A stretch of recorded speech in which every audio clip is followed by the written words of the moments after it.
to see by the dawn's early light what so proudly we hailed at the twilight's last gleaming, whose broad stripes and bright stars through the perilous fight o'er the ramparts we watched were so gallantly streaming, and the rocket's red glare, the bombs bursting in air, gave proof through the night that our flag was still there. Oh, say does that star-spangled banner yet wave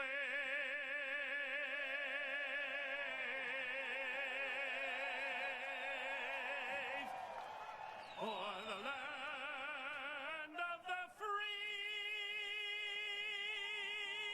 and the home of the brave?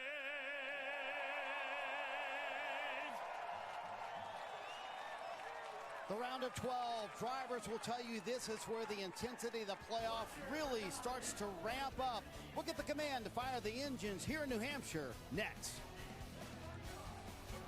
Countdown to Green is brought to you by Sonic.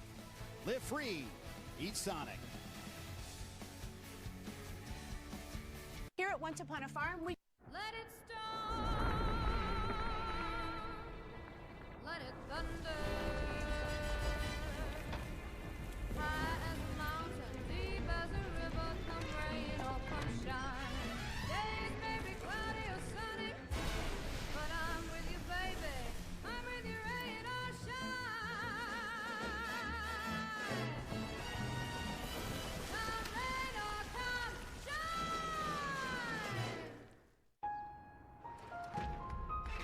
Change is always happening. It's part of life.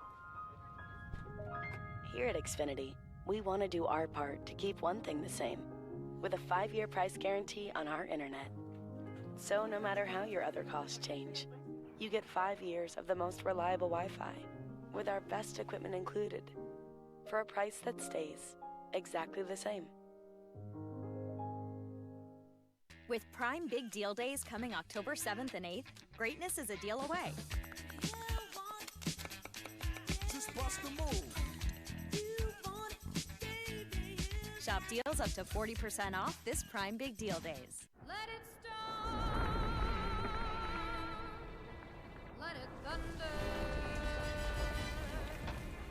High as a mountain, deep as a river, come rain or come shine. Days may be cloudy or sunny. Maybe I'll just leave that on and just talk over here. I'm with you, rain or shine. I'm here. Late, but I'm here. Got lost playing Madden. Go figure. All games for me to be playing. Yeah, get lost playing Madden. Okay. That's a fun idea. Get lost playing Madden. The Magic Mile in New Hampshire. The first race of the round of 12. Howdy. With Ring, you I can still protect think your it's probably home one of the most from wide anyone. open title Learn more fights at ever Ring.com. we've ever seen I'd say my this first concert ever format. was So the cows. Climb up the top of the barn here's and what's going to happen just in this perform. round. Now I still do that, listening to Apple Music, which I get through my Sapphire Reserve card. When move and sound very close to blue, it toughens it. Let's do this first. I know we don't have a lot of people in here yet, but I will still get this ready. Loyal, living for the war, of engines or pads collide. Loudon is where the round of 12 begins. Now down to 12. Everything on the line. No mistakes, no place to hide. On my field, I could change the game in an instant. Pick off the pass or drop the quarterback for a sack. Short race today too. I mean, only 300 miles today. One of the shorter races of the year. I felt that Super Bowl spirit in New England. Every play But that's New Hampshire for you too. right here. You know. This is our turn. That's New Hampshire for you. When the green flag drops in Loudon, it feels like Sunday. First one of the races of the year. Loud, electric, built for champions. Cheerleader.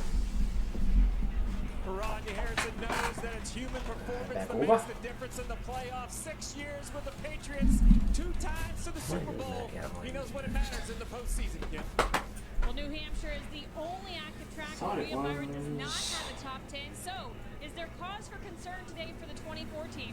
Well, not according to crew chief Rudy Fugle. He said despite this not being a great track recently for Hendrick, he feels like they've made gains. In fact, Rudy said people should have confidence they can make it past this round and even into the championship four. Dylan, they just can't stub their toe here today, is what he said. And Kim, New Hampshire historically has not been a great track for Austin Cindric either. He's sitting below the cut line and told me yesterday he was going to be leaning on his crew chief, Brian Wilson, quite a bit this weekend to get them a good car. Good news is they found it yesterday with the change in the middle of practice. The only issue now is they start 22nd. A good start of this race is critical for the two, and ultimately a good first stage could be the difference maker in their day today, Marty. See, Bubba Wallace finished around to 16 plus 50 above the cut line after the reset, just +1. If you're Charles Denike, crew chief, what's your message to your driver? Don't look at the points. Don't look bad. They've been on fire. Keep doing what you're doing. They're going to be just fine. Just 12 drivers are still in the game with a shot to win the championship. Ready for the And round only of 7 weeks 12. left to get it done. Time to get the engines fired here in the Granite State. Here's 3-time New Hampshire winner, There's Kurt only Busch. 7 races New left of the year. Hampshire, let's give a big welcome to Kurt Busch, the Year's 2004 gone by quick. NASCAR Cup Series champion and 2026 NASCAR Hall of Fame inductee is here to say the most famous words in motorsports. Take it away, Kurt. Wait a minute. New Hampshire Motor Speedway, you ready for a wicked fast playoff? That is Kurt. Hi, Kurt. I was like, that's Kurt, isn't it? Hello, Kurt. Like, looking like watching an old friend, you know? The next chapter in the 2025 playoff story. Green flag for New Hampshire is next. Like seeing an old friend again, you know? That's awesome. Good to see Kurt again.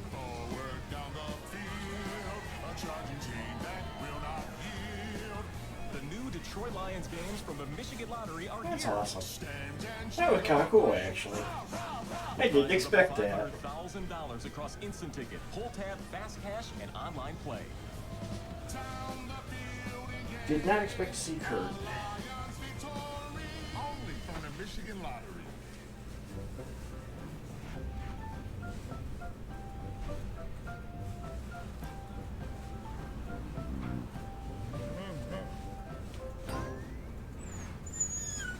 A large touchscreen keeps everyone happy.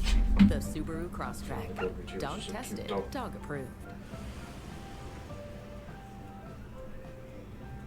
Get 1.9% APR financing for 63 months on select new Subaru Crosstrek models for a limited time. Orient. Wealth management begins and ends with you. Ah, yes. We believe the more personal the solution, The New the more Hampshires of powerful New the Hampshire, result. hello, Frank. We treat your goals as our own. We never lose focus on the life you want to build. And our experienced advisors design custom-built strategies to help you get there. It's time for a wealth management experience as sophisticated as you are. It's time for Corient. Well, I started a little bit late, Frank, so it's probably taking a minute for people to trickle in, too. I started just as they were doing the, finishing up the Canadian National Anthem. So basically, they were just getting the opening ceremony started. Very late because I was playing Madden. Words you probably did not expect to hear from me, but it's the truth. Had a feeling you want to earn 3% cash back on dessert. What? I'm here now. Round of 12.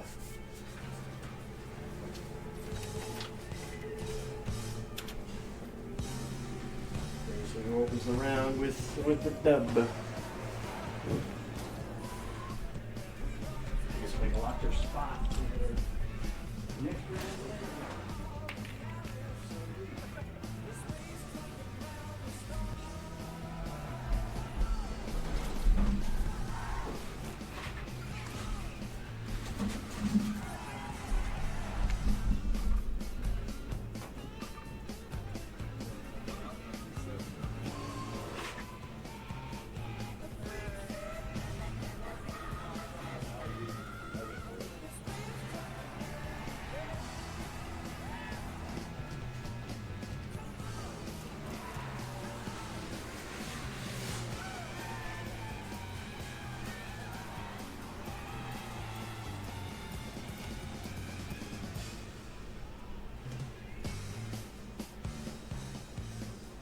is a gorgeous day that greets us here in the Northeast as the NASCAR Cup Series makes its most northern stop on the tour. Yes, this is the NASCAR Cup Series playoffs here on USA from New Hampshire Motor Speedway, presented by Toyota.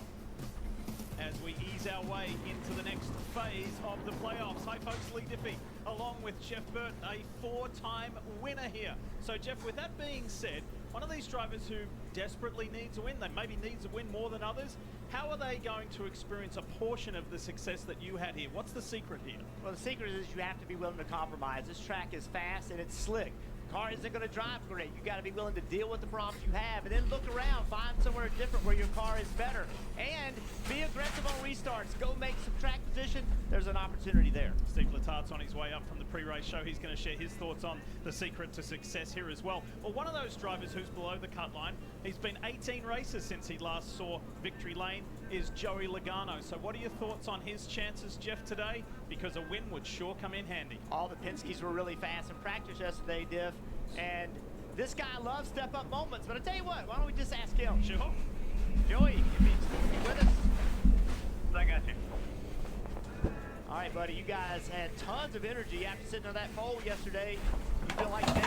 All right. Now I'm locked. Now I'm locked in.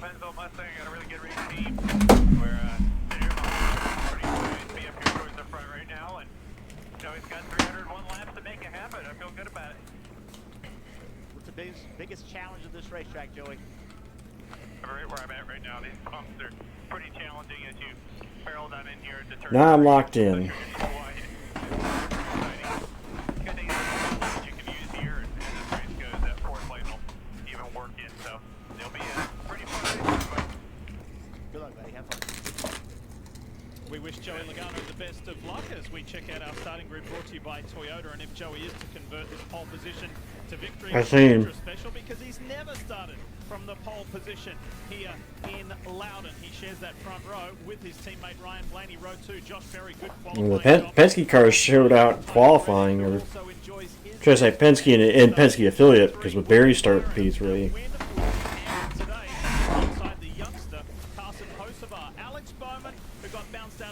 Last weekend, but boy, he went down swinging. He put up a good fight. Ross Chastain starts alongside him. Row 5, Denny Hamlin, Shane Van Gisbergen. Yes, SVG in the top 10 in qualifying on an oval. Good effort. Michael McDowell, AJ Allmendinger. They share row 6. Row 7 is Ty Gibbs and Bubba Wallace. But JGR's been good here. For a lot of playoff drivers, starting in row 8, Kyle Larson, 3-time New Hampshire runner-up, runner-up, number 1 here. Row 9, Chase Briscoe. He also was a runner-up here. Christopher Bell, 2 of the last 3 wins from this driver. 22nd, Austin. But he's starting deep in the field, starting 19th. Does. Ryan Green, hometown favorite, Kyle Busch. Row 13, Riley Herbst and Eric Jones.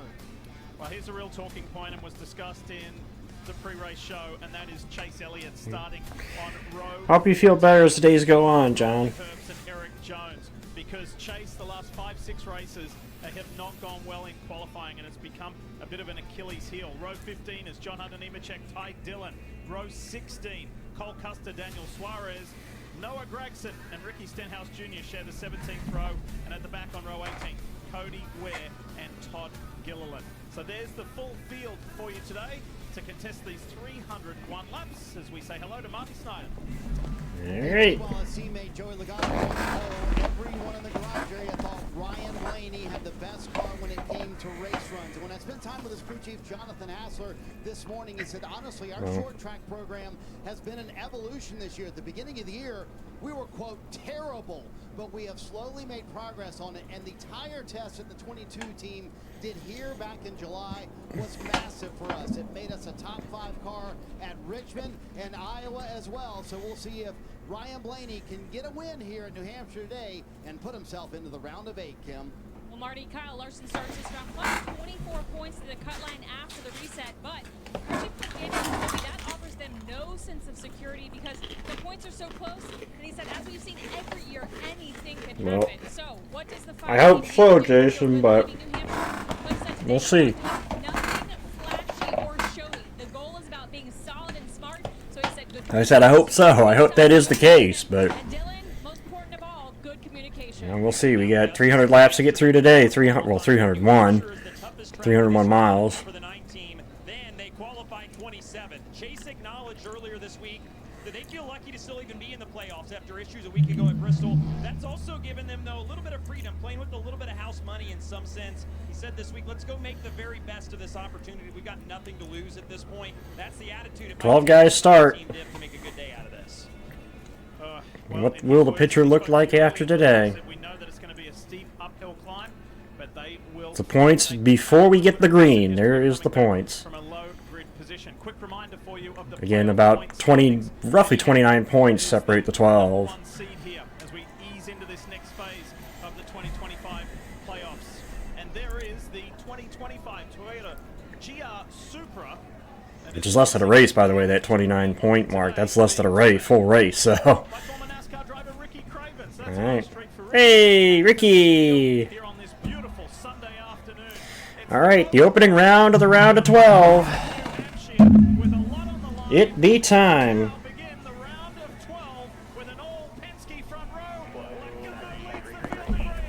And the green.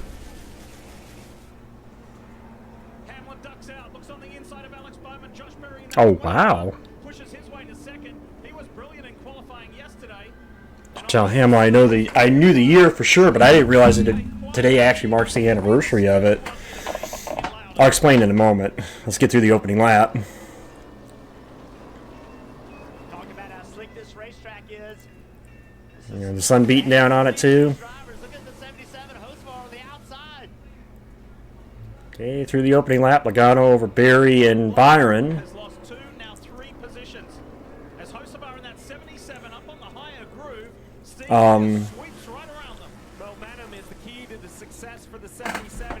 It was pointed out to me just now that as of today, September 21st, it has been 22 years to the day since NASCAR stopped racing back to the yellow. Oh, well, I should say it was the incident, because it was the New Hampshire, it was this New Hampshire race in 2003 was the event that marked the end of that. The DJ wreck down the front straightaway. The very next week at Dover is when they eliminated the racing back to the yellow, which would have been September 28th, so. But that was the July race, Mumble. That was the anniversary of that would have been in July. All day long, you're going to see the leader of the race pick the outside. This was planned, in my opinion. They thought this would work out best for all of them. But watch Blaney right here. But again, New Hampshire only has one date now, so. And then loses all of his momentum, and now he just lost spots more and more, and he's all the way back in the 7th spot. Tell you, has that made a pretty swift start, and that is that 88, the white car you see there, side by side with Ryan Blaney. That's Shane Pittsburgh. 10th is now It's working. 6/7 early on. Impressive for the driver of the 88 SVG. So dominant on the road courses, but Oh, crap. I couldn't tell you that one, Bumble. one of the toughest. I thought the task would be a little bit more uphill. Maybe 21, but I'm not positive. Experience on these ovals are improving, and here he is battling with Blaney, Marty. And remember, I think we had 2 in 2020, so I think 21 might have been the first year. It went back to 1. I feel like I let my team down in that first round of the playoffs. And he said, you know, I just want to get back to the basics of improving at ovals. But there's no question, Steve, SVG has shown that improvement at ovals. His best ever qualifying at an oval this weekend here in New Hampshire. Yeah, I think just making the playoffs, his real missed opportunity was Darlington. A lot of guys had. I'll tell you what, I know we're only 6 laps into the race. But how about 3 of the top 10 right now? Barry running P2, SVG at 7th, Bowman at 9th. The 3 guys that were 3 of the 4 guys eliminated. You know? They were very mediocre. It took them a little bit to get going. So the 22 to 21 successful. I think that hurt the 12 to start the race. Yeah, I think so too. And they had track position, so they thought they were able to give up a little bit of takeoff speed, and it just didn't work out. Now he's got ground to make up. But, you know, don't count out William Byron in that 20. Absolutely. Carson Ovar, the 77. He was about Logano and the Penske-associated team of the Wood brothers and Josh Berry, and we're talking about Ryan Blaney. If you think that we're ignoring Austin Cindric, we're not. Austin very much could have been in this conversation early on. He was on a blisteringly fast qualifying lap yesterday until late in the lap, and it all got away from him. Otherwise, it could have potentially been the first 2 rows were filled by Penske Fords. Yeah, he was frustrated. Spent a little bit of time in conversation. Points as they run at the moment. Right now, Briscoe, Wallace, Cindric, and Elliott being shown as the bottom 4. Well, I tell you, a driver who needs a reminder of just what the possibilities and the capabilities is that 21 to Josh Berry. The last 3 races, last, and last. So to see him running second, and you see that green stopwatch next to his name, meaning he has the fastest lap of the race, is now. Even then, it's close. 2021 or 2022, I think it was the 5 and the 11 every single week. This battle on the racetrack now, not for the lead, but back a little bit further. Trying to see exactly where they are. 13th and 14th in the running order. Progressive onboard camera, the view from Denny's. Yeah, in short race today. Like I said, only 301 miles today. 301 laps. Again, mile length racetrack. The Magic Mile. Hence the title of my stream. And you're welcome if that song got stuck in your head, because it did for me.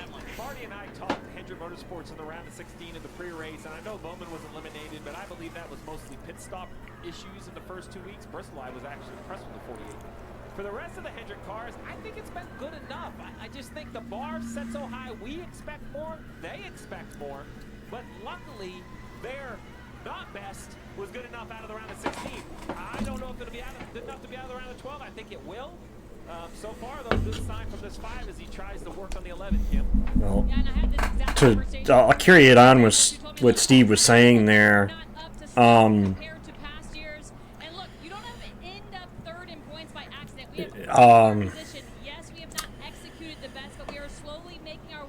Now that we're in the round of 12, you can't coast your way, I don't think, into the round of 8. You have to be consistently running top 5, top 10. Honestly, top 10 100%, and if not top 5, if you're going to guarantee your advancement to the next round. Now, it's true, only 3 guys are going to get in due to winning if we see 3 playoff guys win in these 3 races. But after that, it falls back to consistency. It falls back to consistency in points. So you have to get stage points. You have to finish well. That's why I'm saying that we'll be able to point out the contenders after this round, or as this round goes on. You'll be able to see who the contenders are basically by where they're running. If they ain't running, in the top 10 stage points, you know you're going to fall into a must-win territory by the time you get to the Roval. And I don't know about them, but I would not want to go to the Roval having a must-win, Then again, I'm not a road course guy when it comes to racing games as it is, but I'm telling you, that 21 car looks fast today. That's why I said it. It looked like the Penske affiliated cars, with the exception of Cindric, which again Cindric apparently was on a good qualifying lap, but blew it at the end of the lap. So.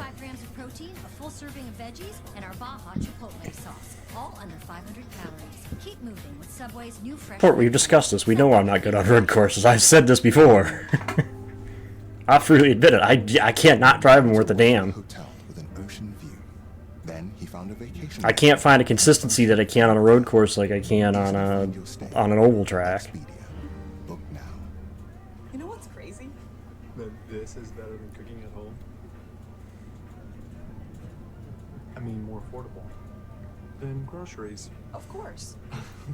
Groceries are expensive. Thought I was in trouble there for a sec. Oh, you are. Port, you didn't win a PRA on a road course, though. You did beat me at Auto Club by passing me on the final lap in Starcom, but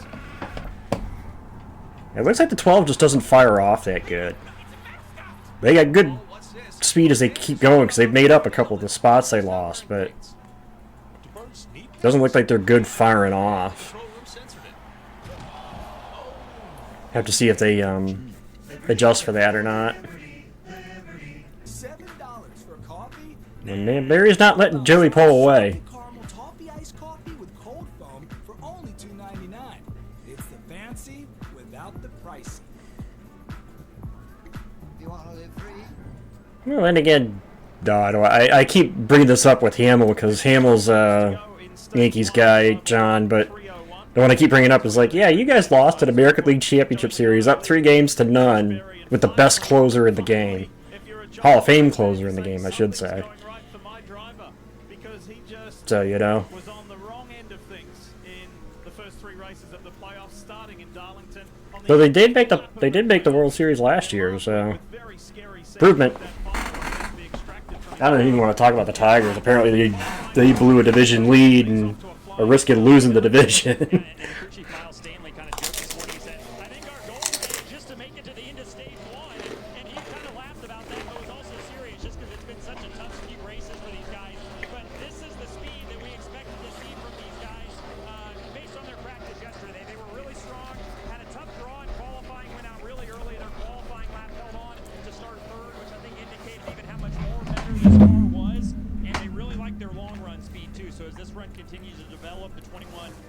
Oh wait, no, that is Dover. Okay, so wait, yeah, this was it wasn't.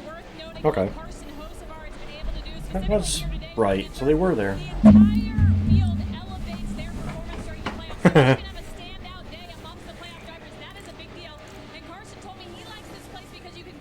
Yeah, that 12 card doesn't fire off good, but it looks like we've got speed as it goes. I just don't know how I feel about losing that takeoff speed.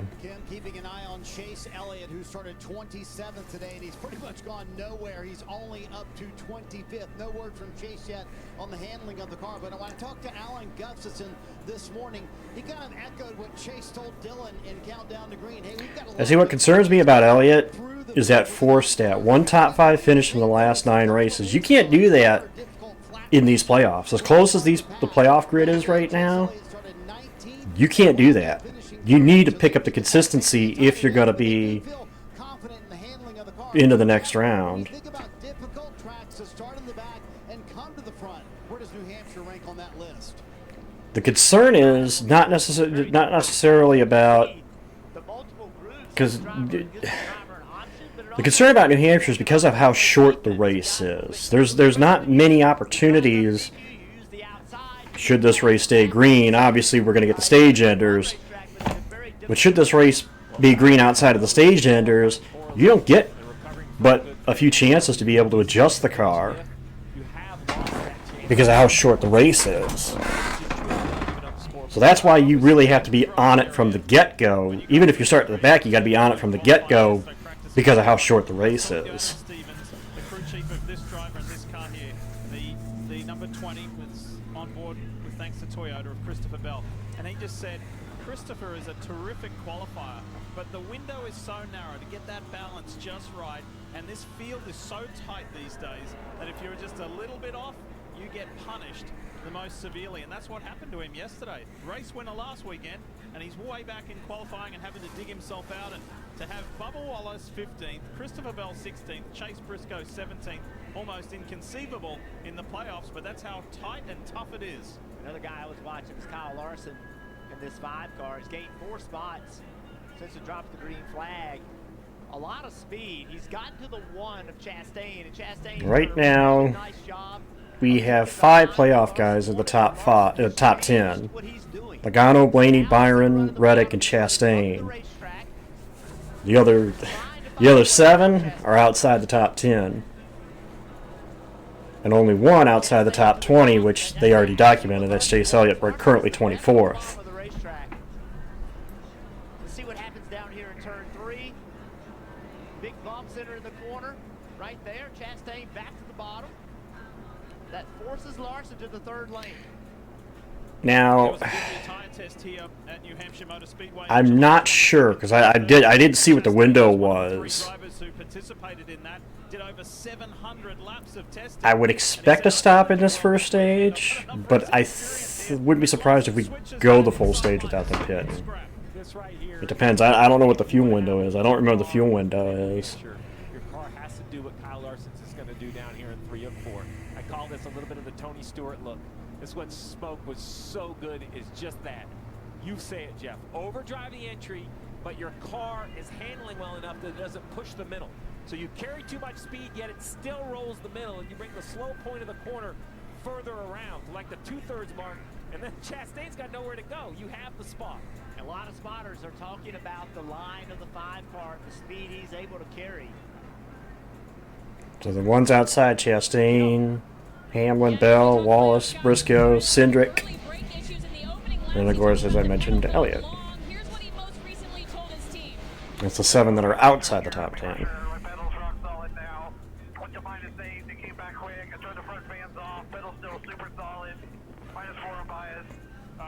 You should only need the right front, only the right side switch if you need it, but it looks like knockback to us. All right, Jeff, so you heard Might be a little bit of a brake problem with the 45. we are just 28 laps into this race. Points as they run. Great information, right? When he started out, he said he had a long pedal, meaning the pedal was not. You go to hit the pedal and it moves. It doesn't stop the car. It doesn't give friction. But then that got better. But you know why the change? What's going on? And these long straights and heavy braking zones are worries for crew chiefs, for mechanics about brake failure. I don't think this is typically a race we would have that kind of issue, but I do not like starting the race with brake issues. So long pedal is either temperature or knockback. Let's talk temperature first. When we take a look at the front of the 45 car, the center is normally, as you would imagine, it's hard to see because it's all very dark, but let me see if I can do this without messing it up. Right here, I'm gonna take a look at the right front. You see that 3/4 of a hole open up top on the left side? Let's take another look at like a half on the bottom and a half on the top of those circles. That's cooling to the ducts, right? So you can pull that tape off if it was a temperature thing. But what they talked about is knockback. So basically, is as you go over those bumps that we talk about handling, it literally takes the pads and bangs them away from the rotor. So now when you step on the pedal, How about looking inside Brad? is to just push them back where they belong without the bouncing and without the shaking. So they feel like it's not Logano lapping Cody Ware. Barry's still stalking him. If it was a temperature thing, that would concern me. Well, what you can do also is once you realize and believe it, Joey is a former winner here. just pump the brake pedal once 2014. to get to the corner to get the pad there, so that when you get to the corner, you have the ability to slow the car down. Now, there are things you can do to Actually beat his teammate in that race. Beat Brad in that race. like some brake settings, nothing you can really adjust, at least from a crew chief standpoint. Josh Berry starting to put a little bit of pressure. Also won his first career race here. It was I believe that was the September race in 09. No. No, that was the summer race. Summer race in 09. He's moved his line around trying to make this pass. The 3-time and defending Cup Series champion Joey Logano has driven that 22 since the start of 2013, but it's also been driven by NASCAR's first Cup champion Red Byron. He drove it, won the inaugural championship. Also 1949. Yep, Fireball Roberts drove it. Also Hall of Famer Bobby Allison. Not for the prediction.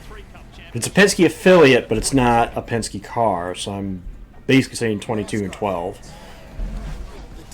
I meant to say that when I put it up earlier, but there was not a lot of people in, so I was going to wait till people started trickling in to point that out. And I wasn't going to count the 21 because it's the Wood Brothers. They do have the alliance with Penske, but it's not a Penske car.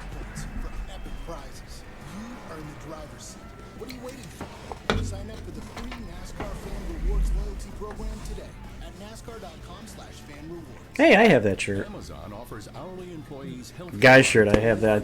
Worn that shirt on stream before too.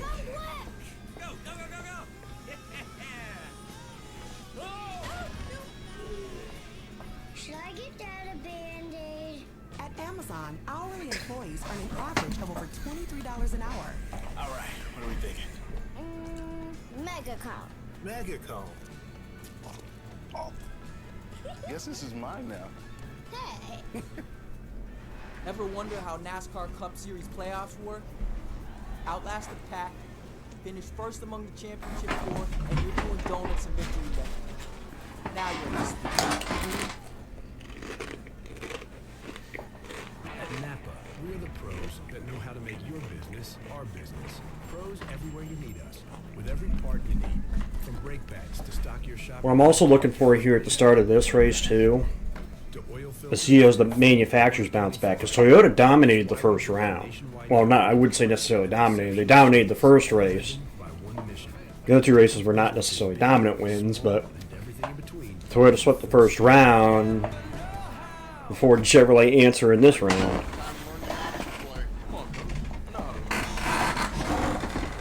Applebee's new ultimate trio. Mix and match 3 apps with 3 sauces, like shrimp, boneless wings, onion rings with sweet chili, blue cheese, and marinara. Dan the Man Campbell. Tacos, waffle fries, riblets with honey mustard, ranch, and honey barbecue, or brew puff pretzel, mozzarella sticks, and waffles. How many combinations are there? There's over 80,000. Applebee's new Ultimate Trio. Choose 3 apps and 3 sauces for $14.99. That's eating good in the neighborhood. There he's still hunting Logano in the lap traffic. Super close up front. Josh Berry took a big lunge at Joey Logano and then just lost a little bit of ground, but it was the closest that he's been to the race leader so far with 32 to go in stage 1. Josh is trying though. Logano comes on the inside of John Hunter Nemechek, and Berry just shadowing, lurking and watching and waiting for an opportunity.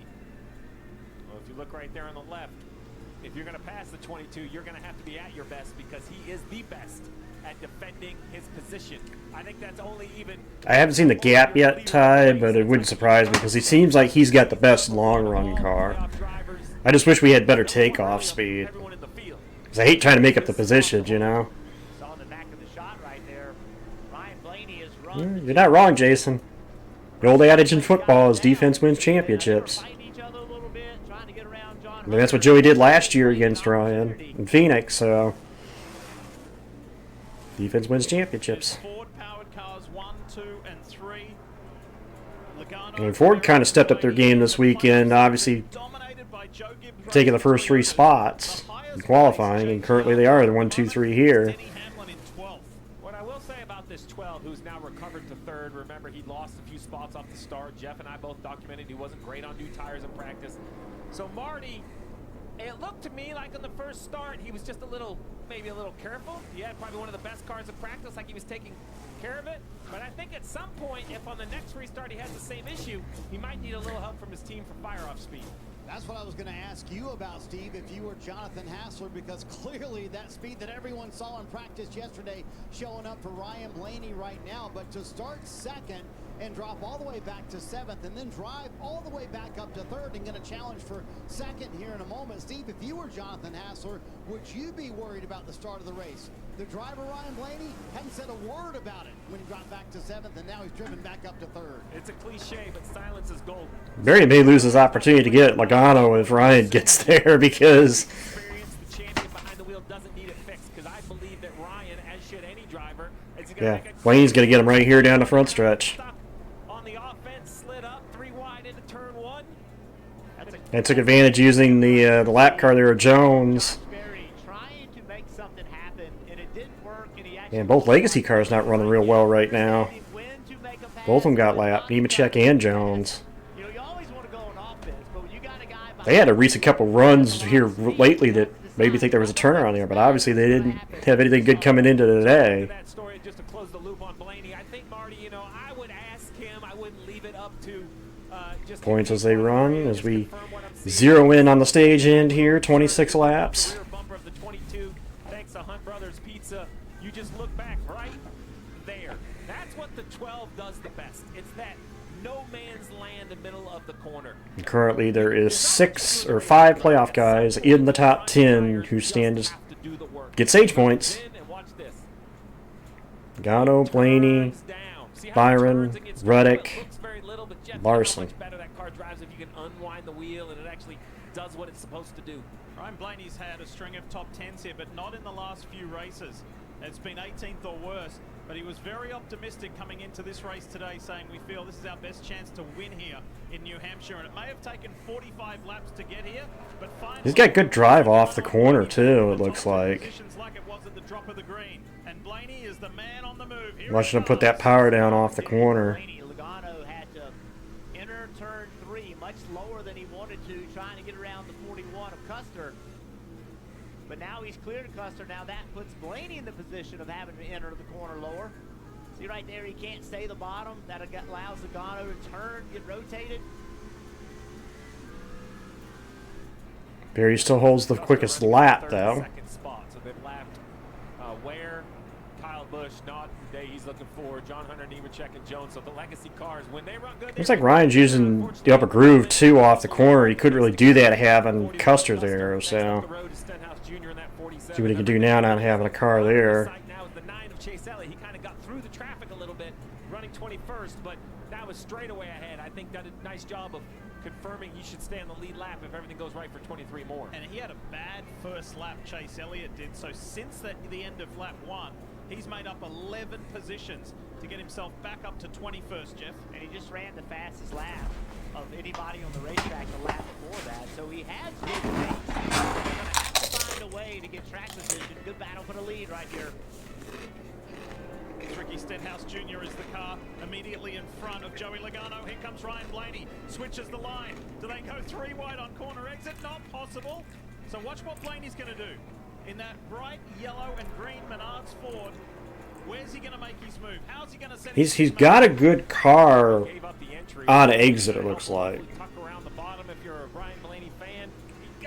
I think he's a little quicker than Joey on exit. Exit and entry. But the bad part right now is the lap cars are kind of taking that line away from him on exit, and I think that's what's killing him right now.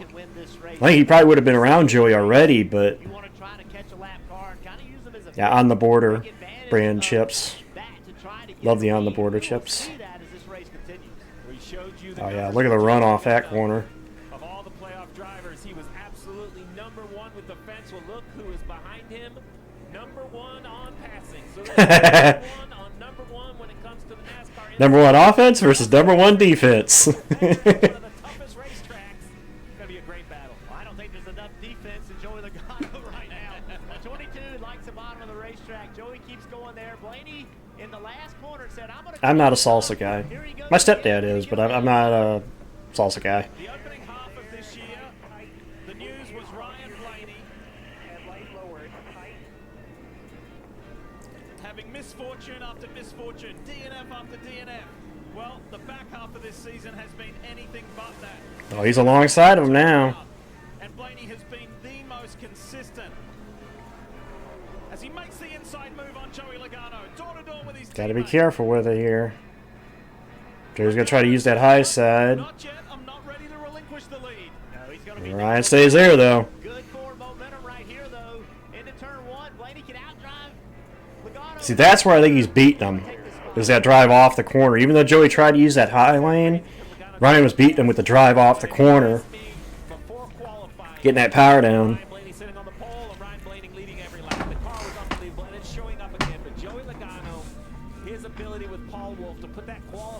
New leader. Top car. The 12 car leads the opening race of the round of 12. Not appropriate, right? So for 17 more laps, you can think about what your car needs, and you can look out the window, Jeff, and say, I needed to do that. Whatever that is. That's what I need. Took him a little over 50 laps to get there, but Ryan Blaney leads the race. And a quick reminder for all you NASCAR fans, when in Las Vegas, you can stay where the races stay at the South Point Hotel, Casino, and Spa. I'm telling you, SVG, you give him time. You give him time, he'll figure it out. Steady improvement. We see you, Mike. Oh, you mean my beautiful new ride? Well, with Progressive's Name Your Price tool, I went and found the right auto insurance rate for me. You know this thing can traverse any terrain. Terrain? No, that's not what you call in your auntie's driveway. Some things you can handle, like finding auto insurance coverage that's right for you with Progressive's Name Your Price. Ty loses a lap there. Battle for 6th. Handling what your loved ones say about you, not so much. With the new IHOP value menu, $6 is all it takes to go to your happy place. Where stacks of pancakes with bacon and eggs are just $6 every day. Cheesy, bacony scrambles with crispy. You know, thinking about it though, the last Penske win here was, I believe, Logano's win in 14-2. 14 playoff or the chase race. In 14, I think about it. Last time a Penske car won the Cup race here. Don't settle for less. Get more with a free 5G. No, I like the way we're looking today. I mean, don't get me wrong. Love the way we're looking today. Two of our cars won 2, and then the affiliate with Barry running 3rd. More moments to yourself by getting something for them.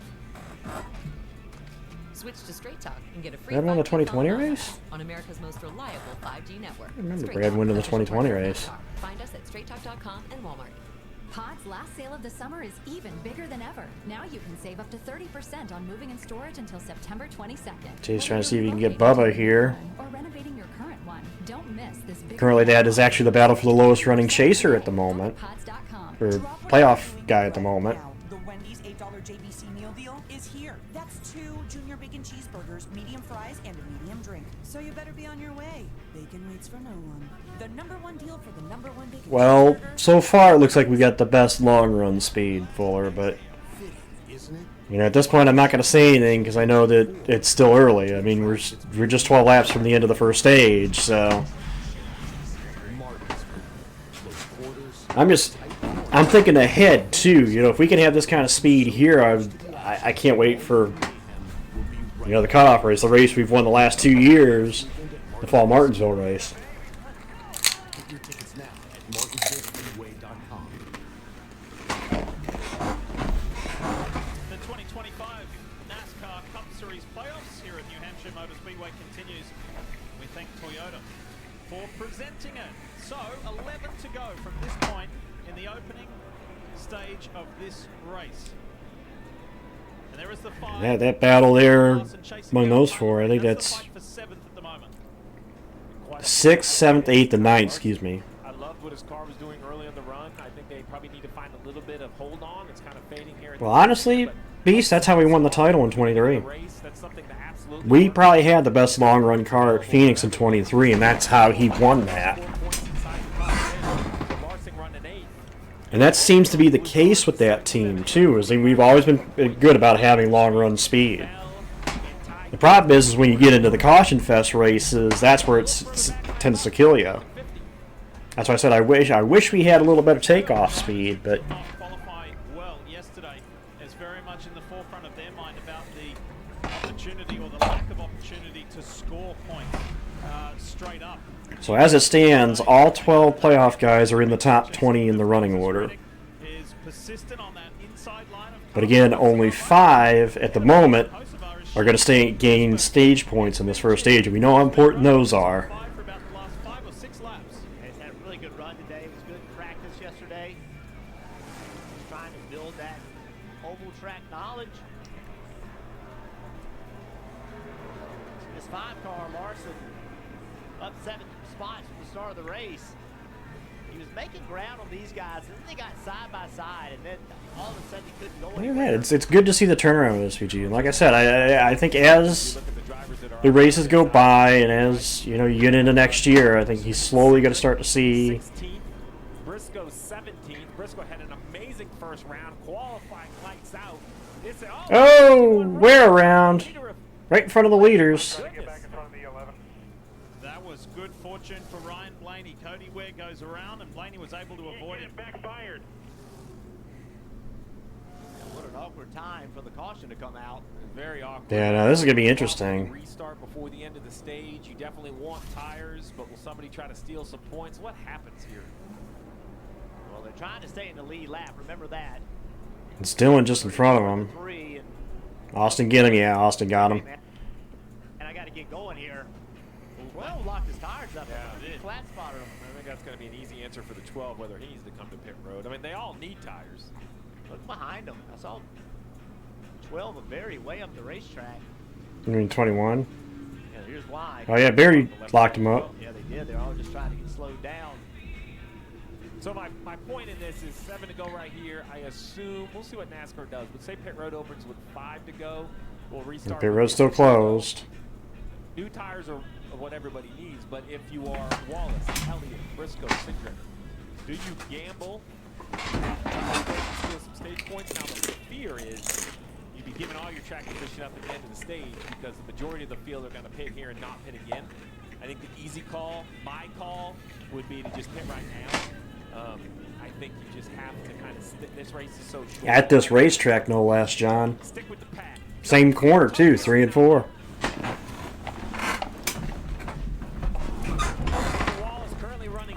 Here they were going into turn 3 when Shepard got loose on the inside of Logano. Ironically, 2014. That was the summer race in 14. When I go in, I'm loose, and then when I need to turn, I just have nothing. It just shatters the front. I'm just not in the racetrack. So I know it sounds awful. I would start with what's affecting him first, the loose end, because I believe and he's concerned about crashes, right? We can't do that. So try to fix the entry, and if it makes it a little worse, Jeff is driving. You're going to have to help me out, man. I'm trying to give you something. All right, pit road's open, decision time. It would be a must pit for me. The gamble would be to stay out for stage points. I don't even know if you could hold somebody off on old tires as much as they're losing grip. Connecticut's Ryan Preece gets the free pass in the 60. Looking to see so far nobody going to stay out. Everybody's in.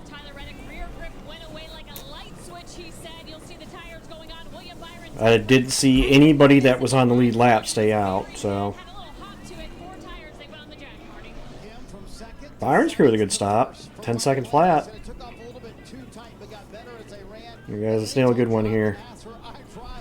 10-1, got to beat the teammate out. Oh, that's going to be close. I think he got him now. Yep. SVG's crew lost a spot, but still stayed at the top 10.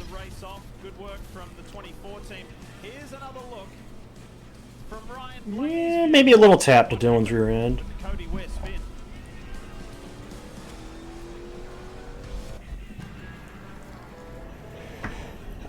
If you're off the lead lap rate, Henry, actually that probably would be a smart move. You only got a couple laps to go. You only got to hang on for a couple laps.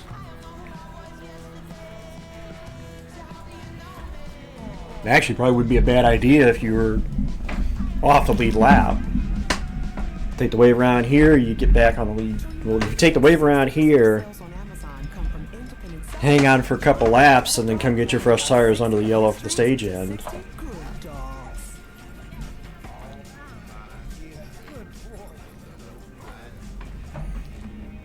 I actually can. That actually would be a smart move. You get 5 years of the most reliable Wi-Fi with our best equipment included for a price that stays exactly the same. All right, team, let's go out there and tell everyone about bundling Hulu, Disney Plus, and all of ESPN with one incredible offer. Hey! Has he been fitted for glasses? 3 All-Stars, one incredible offer. BetMGM has tools in place to help you be more responsible, like deposit limits and timeouts. Using your tools wisely can get you places. Plan how you bet before you bet.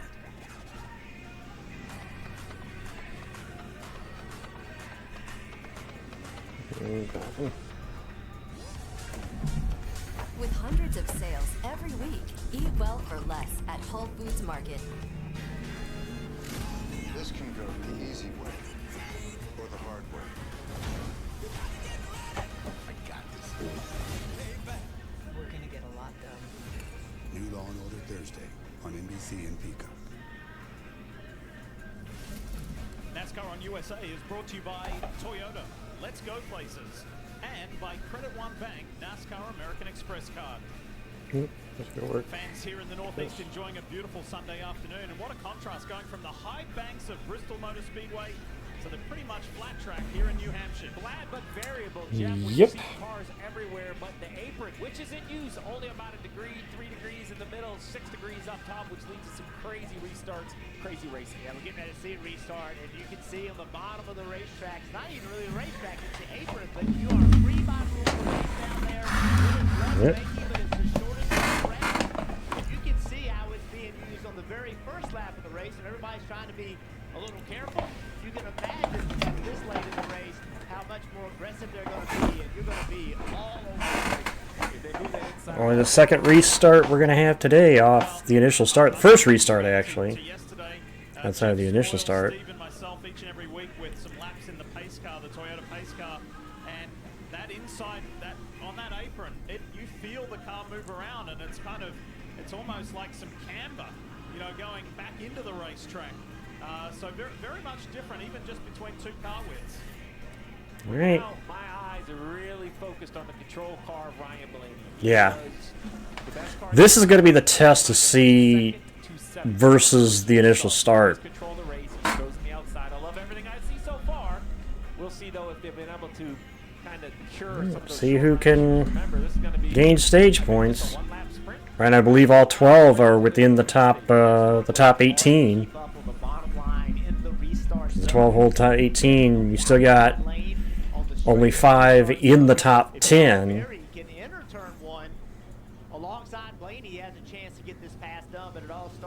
One lap shootout, one lap dash to settle the first stage. Oh, right away, Joey to Ryan's rear bumper. Great teammate help there. So Ryan going to get clear here. The Hocevar going to try to make it 3.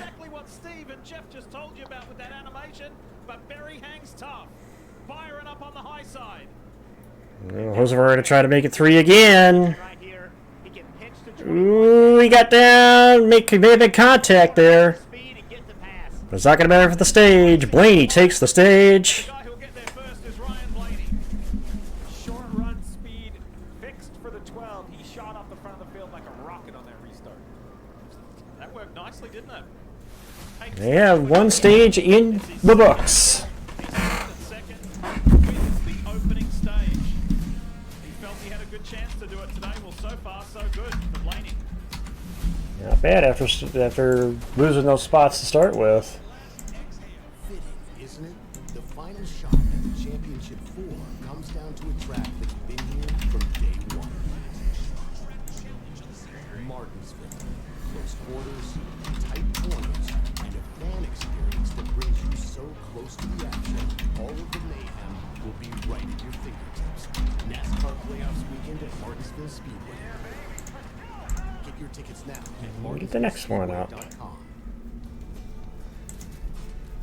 Small business owners across the country are using Amazon to pick up, store, and deliver their products.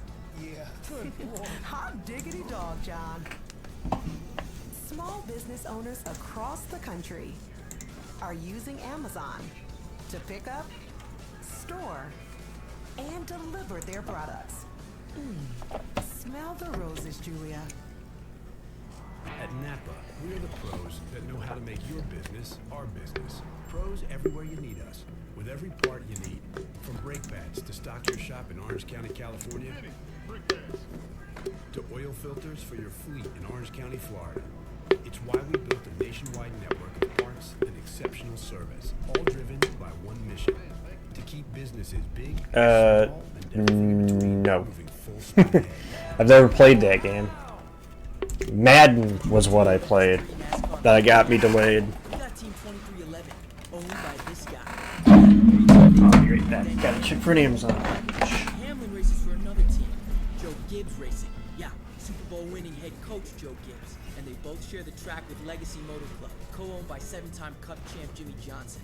3 epic teams, 4 legendary owners, all going after 1 cup. Now you're up to speed. You in?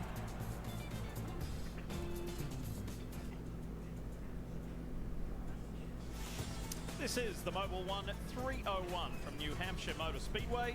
For the love of driving, Mobil 1.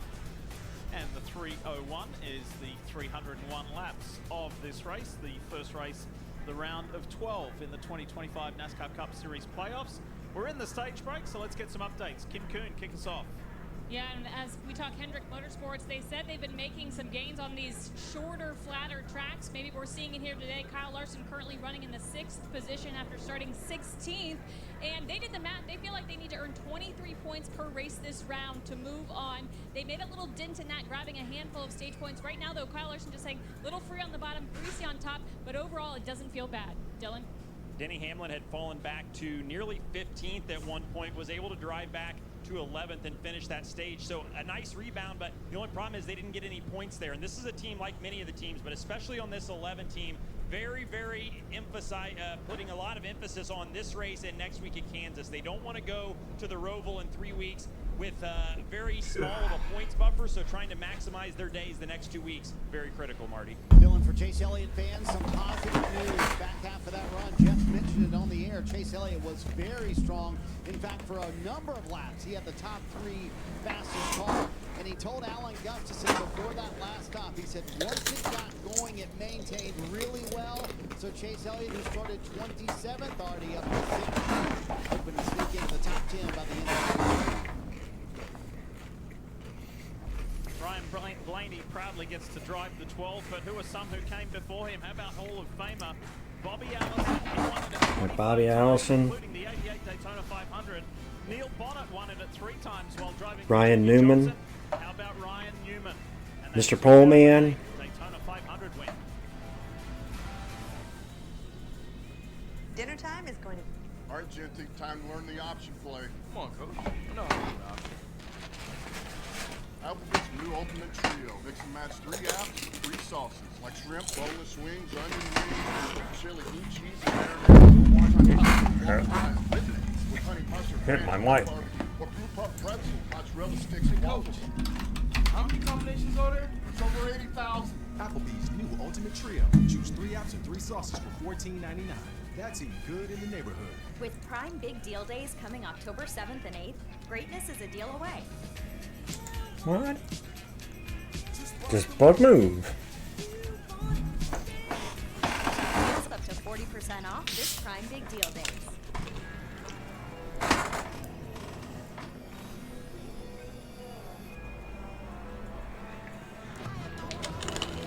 Yeah, the old Mobil 112 car.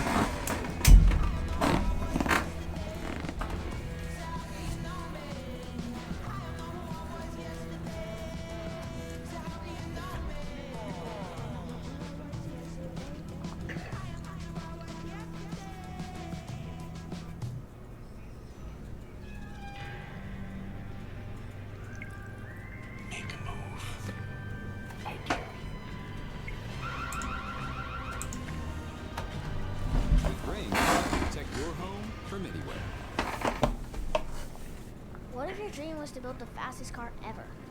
But then when you got older, what if you realized the world needed something more adventurous? So what if you built something that could climb mountains and go swimming? What if it was all electric? Yeah. Built for the future.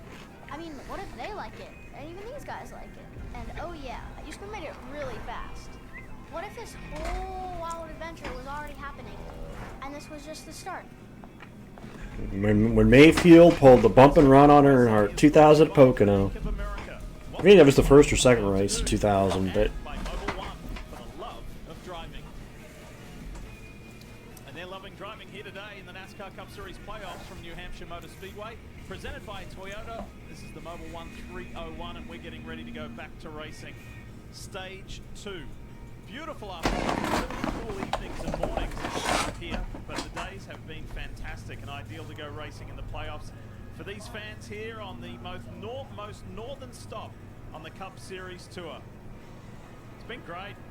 Truck's been here, the modifieds raced early yesterday morning. You got to see him for the first time, Diff, the mighty mods. I stood inside turn 1 and watched him. It was just fantastic. They soaked it all up. It was awesome. Love the fan base up here. I'm a proud New Englander myself. About 60 miles from here. I grew up in Cornish, Maine.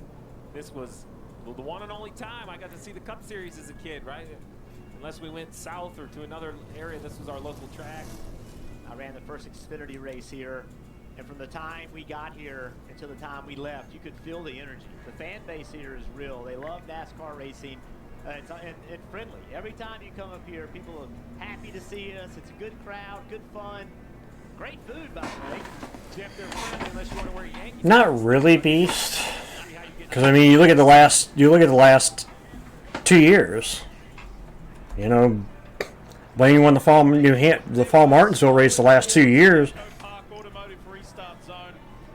But they kind of were slow before that too. So it's like No? the opening stage, and they happen to be teammates. All right. On the front row. Joey Logano. Start of stage 2 in New Hampshire. It's going to be Ryan Blaney who leads the field. Back to green, stage 2. It's on. And William Byron on the inside in that 24. The black and yellow car. Look at SVG. Creeping his way forward.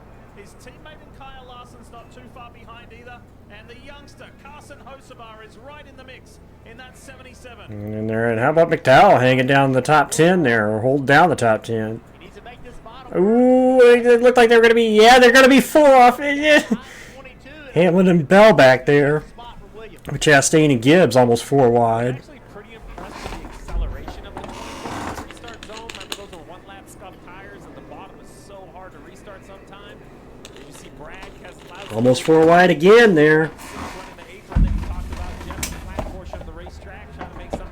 Chase Elliott and Bubba continue to battle back there for that spot. From a distance, right? We don't know what kind of setup Stephen Doran, the crew chief for Shane Van Gisbergen, has come up with, or what Shane's experiencing. I'm more Brad. Now that the playoff pressure is off him, could that be contributing to this pretty amazing drive in the top 10 for the entire race thus far? Well, it could, but I will tell you that Ross Chastain made some comments this week about needing some help. He's in the playoffs from his teammates from Chevrolet, and I think that's a fair assessment if you're Ross Chastain. And this is what he needs SVG to do. There's no doubt the 88 helps him at the road courses, but now this is a solid run. You can look Points as they run. You can take his feedback. After the first stage, so the stage 1 points were played out. Did a nice job there to kind of keep it straight. They're paid out. 2 guys side by side in Josh Berry and Shane Van Gisbergen, who unfortunately last week at Bristol got bounced. Well, they just said, well, they said 2020. Apparently.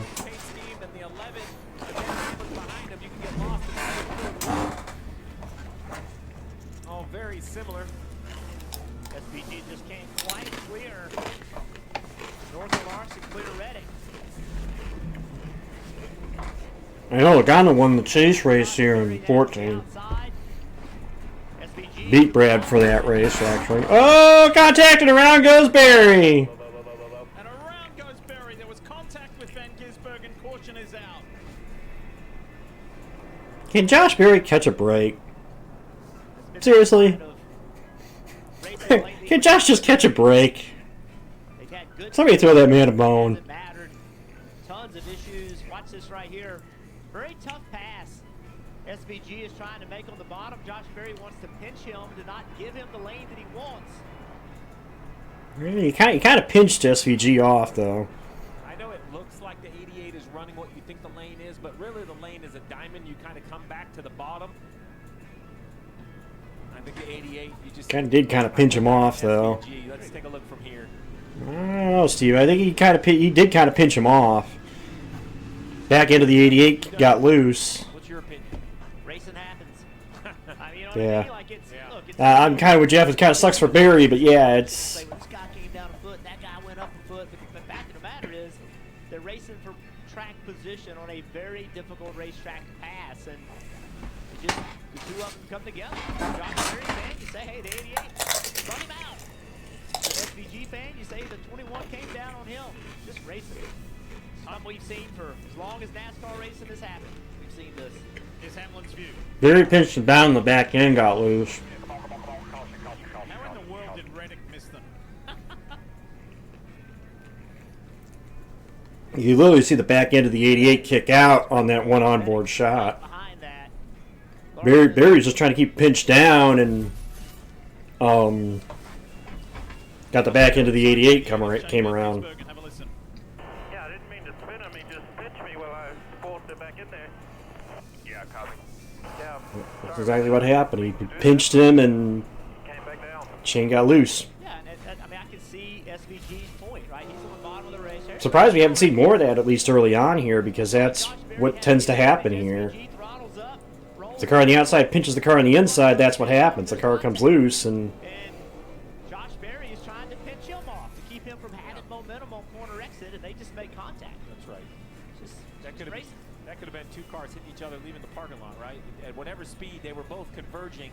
And for the 88, his option is to completely chop the gas or try to move the 21 up. The 21's trying to move the 88 down.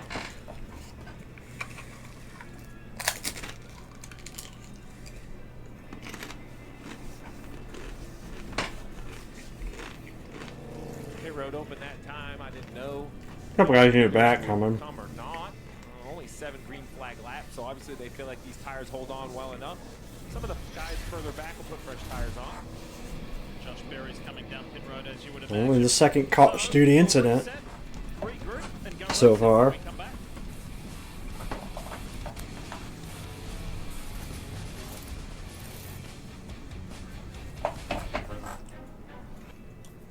Zach? My T-Mobile home internet is so good. I wish I could tell the whole world. T-Mobile's got home internet! T-Mobile's got home internet! It's just $35 a month, guaranteed for 5 years. You know, as much as I love Zach and Donald, and I love this commercial, no, fuck T-Mobile. just fuck T-Mobile home internet. They screwed us over, so I wouldn't use them again. I mean, they fucked us over a couple of years ago, and I won't ever go back to them. By using Jobber, because it was just that much easier to onboard new clients. My business has grown 900% since using Jobber. I love Jobber. It's absolutely transformed my business to 100% better. Start your free trial today at jobber.com. I got Verizon. The Verizon home internet. Never had a problem with them. Even as a phone carrier, never had a problem with Verizon.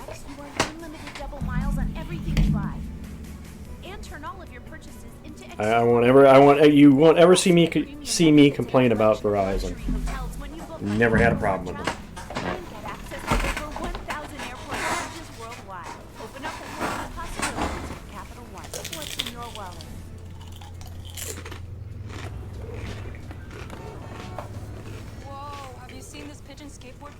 Pigeon video, right? It's AI. Oh. But I had a real pigeon once. Clarence. Sometimes, I wonder if he's still out. In a world where it's hard to tell what's genuine, it's nice to know you can trust a BMW certified vehicle. Yeah, Bumble. There's huge... I've been basically with Verizon since I had a cell phone.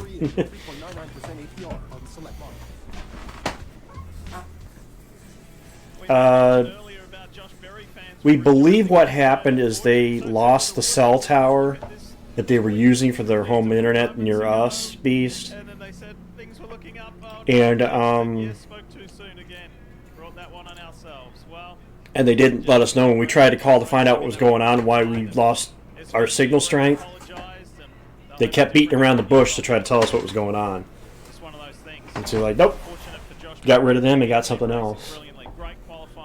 We went to the hotspot for a while until we got the actual home internet. Looking to be his turnaround in fortune after 3 very difficult playoff races. Now, I haven't had any complaints since we went to the home internet. 215 laps to go. None.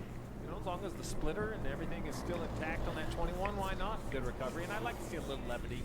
I mean, it couldn't have gone worse for the poor 21 in that first round. A little in their own at Darlington, but the rest, they were just circumstantial issues, so... Another restart. So 7 of the top 10 are now playoff drivers. They're migrating their way forward as they come to the... Only 2 guys inside the top 10 are not playoff guys. Wayne again. Good fire off. On the inside. He gets another shot at Joey Logano now. It's Hocevar and SVG on that 3rd row, if you like. Up 4 wide. Gibbs, Bowman, Hamlin, and Bell. 4 wide. Ty Gibbs going to gain 3 in 2 corners. Gregson now out there. Now almost 5 wide. Oh, you thought about making it 5 wide there. He said he thought it might take all day, but he liked the car that he has, and here he is. Up to 14th.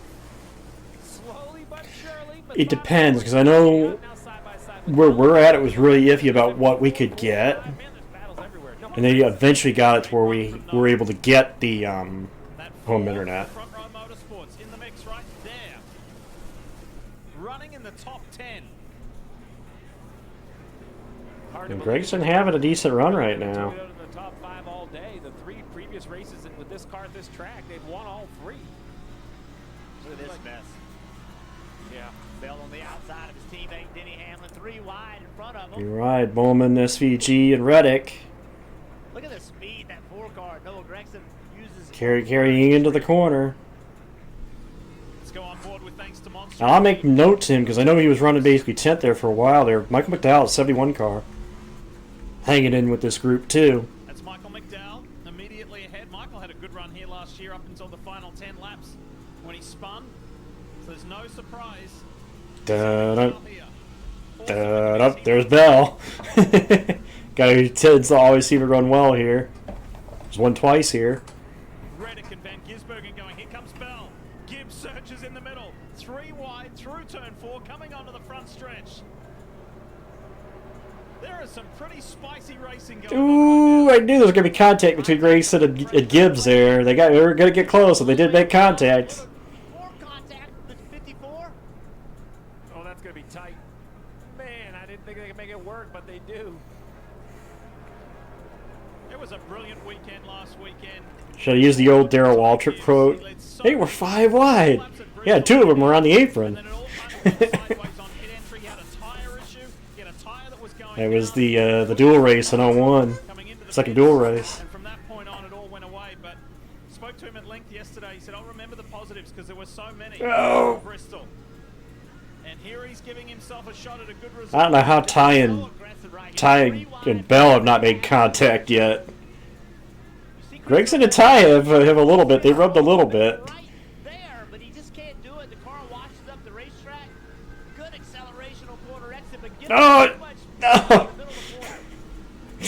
That's a great shot watching that. Jesus Christ. 3 wide, bouncing off each other. Hamlin trying to take advantage of the 20 being a little God. bit tight in the middle of the corner. Who says New Hampshire can't be fun?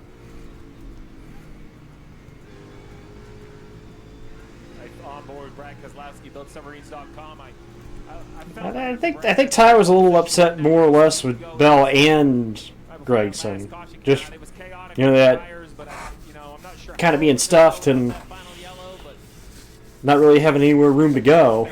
Turn their whole year around. You know, win sometimes makes you forget about the slow start they had, but here he is again, running 15th. You're not going to mention that the in addition to Build Submarines, that car is done in a design of the Boston Red Sox. You're not going to do that? No, I've piled on enough, but you know, it's RFK, the Fenway Group, the same group that is the owner of the Red Sox. So I like how they lean in. Ross Chastain's on the inside there. Bubba Wallace. Chastain trying to gain a little ground there. Teammates, the 3 teammates continue to battle for that spot.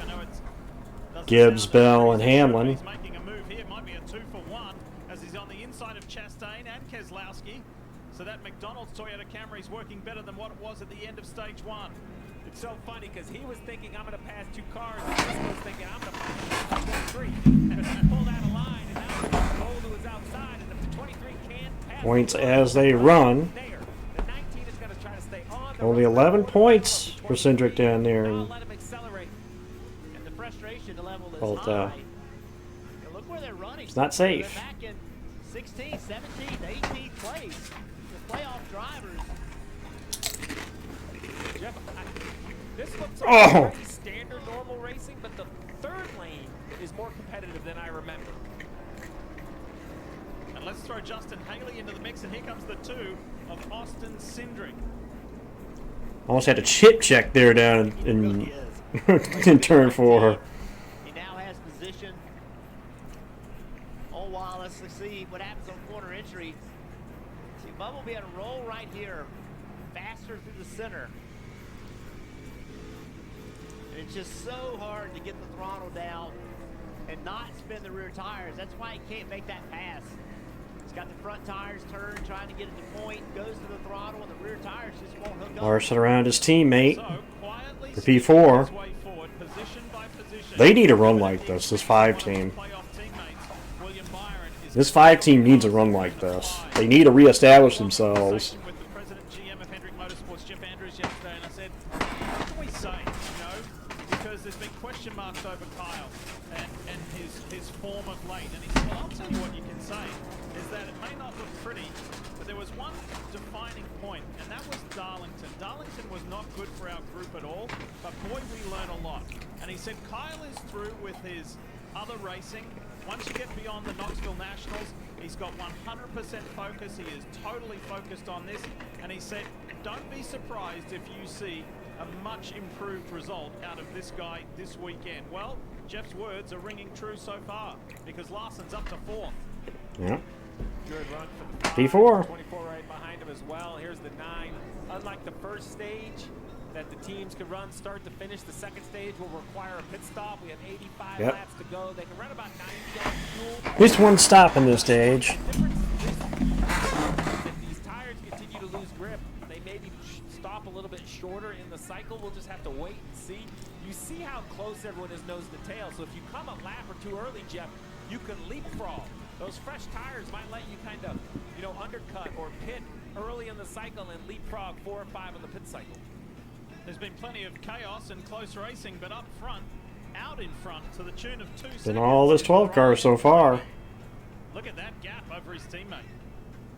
Tell you, we got a ride today. We have to make sure we close it out today. This motorsports madness. A reason we do all this shifting, launching, and battling over a bottle of champagne. Well, I was watching something the other day. Tony Stewart and Leah Pritchard were on Harvick's interview thing, his little thing that he does, the Happy Hour podcast. And they were talking about Tony's recent wreck that he had. I forget which event it was, the most recent NHRA event. The wreck he had with Doug Coletta. And Tony said that at the point of impact, it was 340 miles an hour. Was the point of impact. Tony said he got knocked out on it, but that's the only lasting effects he had on it. And he even said that he hit harder in the stock car than he hit with the dragster. Well, I said he's taken hits in the stock car that he felt worse after the fact than the hit he took with the dragster. Handling what your loved ones say about you. Not so much. Drop whatever you're doing right now. The Wendy's $8 JBC meal. I love that Tony went drag racing now. I mean, that was like the one more thing that I wanted to see him do. And Bacon waits for no one. The #1 deal for the #1 bacon cheeseburger, gotta be Wendy's. The choice is the one thing that actually put him over AJ. I mean, Tony Stewart basically was the modern day AJ Foyt. Be able to run anything, anywhere, and be successful in it. We know what we're doing. So let us do it. You can send his murderer to prison. I got this. We're gonna get a lot done. New Law and Order Thursday on NBC and Peacock.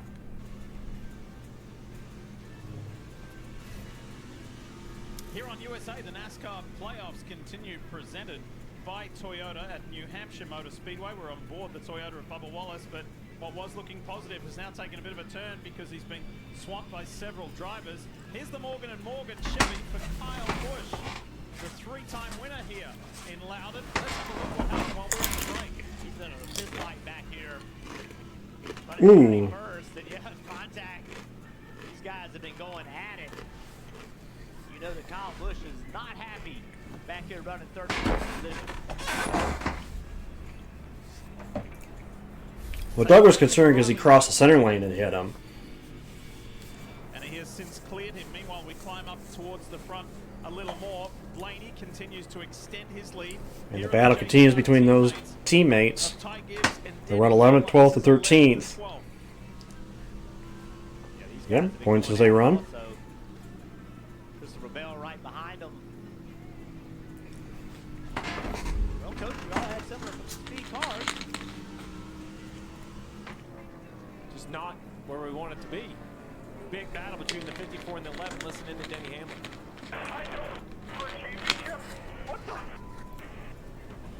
Frustration out of the veteran driver, hoping his younger teammate may concede between him and Bell being stuck behind him. racing for a championship. I'm on either side of this. I think if we were inside the top 5, I would side No. with Ty Gibbs and say, yeah. No, they're going to have to stop at least once, Fumble. But I will admit, for 11th and 12th, right? The question is whether we may see 2 stops here. Depends on tires. I'm not sure they're done. I think they're very frustrated with one another. But they definitely can't make the state. Oh, there you go. Contact. Yes, sir. Gibbs goes around. Yellow zone. Off the front end of Hamlin. Leaders is off of 4. Look at him shake his head on the bottom left. Danny Hamlin's frustration. That move in 3 and 4.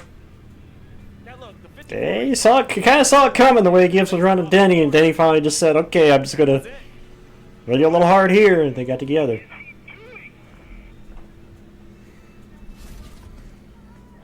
Here it is again. This has gone on for many laps. Denny ran him up the racetrack in 3 and 4. That was the, hey man, I've had enough. Time Yeah, to he go. kind of just moved him out of the way. Just simply sends him around. I think they can make the stage end on fuel from here, but if we get a caution late in the stage, you might see him pit for tires. Steve, you've been in this situation. Yeah, Hamlin just finally kind of had enough of Gibbs holding him up, and the only thing is that, yeah, that is a teammate, but Not getting any ground whatsoever. This will be an interesting Monday for all these guys to sit down and have conversations. It will, and I'm trying to put myself in Chris Gabehart or the executives at Gibbs' position because, you know, I want every driver to give me the best for their car. But where does that change? Where do you concede to a teammate? And I don't think that's a clear line. I think each organization, each team is going to have a different line. I don't know what has been, you know, decided in the meetings or set ahead of time. Hasn't So started I'm trying to rolling understand yet. what that meeting would look like. Tense is what the meeting would look like, but I don't know which side of the line this one falls. I really don't. Like, it's easy to pick on Danny Hamlin and say, man, you got to just pass the guy. You can't hit him, even if he is your teammate. And I can almost see a little bit of Hamlin's side that says, hey, man, you know, we're racing for a championship, me and my teammate Bell, but in the end, it's going to be this man that's going to have to kind of dig through it all, and that's what happens when you are listed as the owner, right? When your name's on the building, you have to have these tough conversations. And listen, this is the man that's been having tough conversations on the sideline of football games, winning Super Bowls. So, you know, this is nothing new for Coach Gibbs. Let's listen in more out of the 11.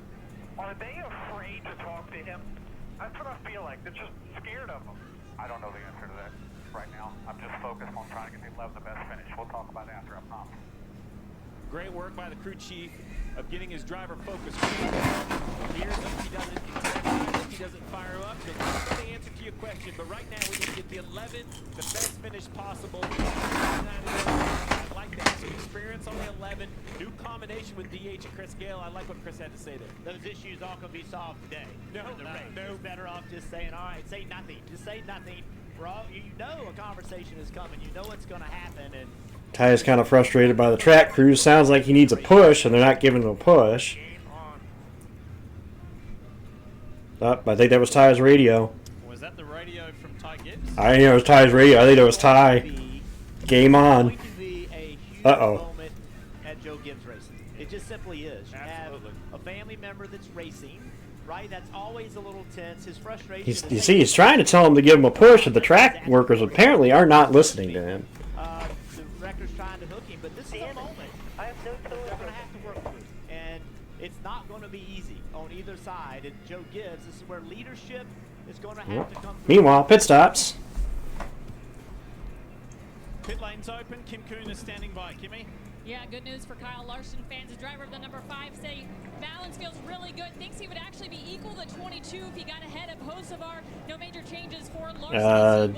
Denny just got into the back of Ty. Denny got into the back of Ty Gibbs, Tristan. They're racing hard for position. Denny kind of gave a tap into the corner, turned him around. So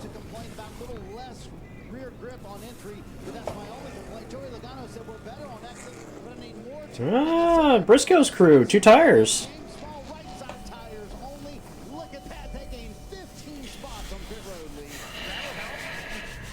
And we are under caution again for this. Teammates coming together. I beginning of a big conversation. I don't want to say it was on purpose, Tristan, but he definitely sounded like he was frustrated racing. The way Ty was kind of holding him up. At Amazon, skills training. I mean, if he dumped him probably the least likely way you'd be able to tell, but. And that's a win you can count on.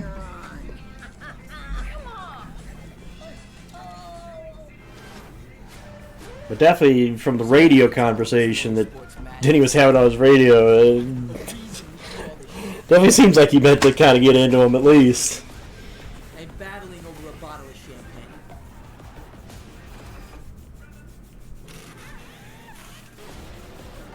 We harness this and put it in that so you can feel like this. Yeah, Now you're what else can you say? He's the winningest all-time Cup driver that does not have a Cup championship.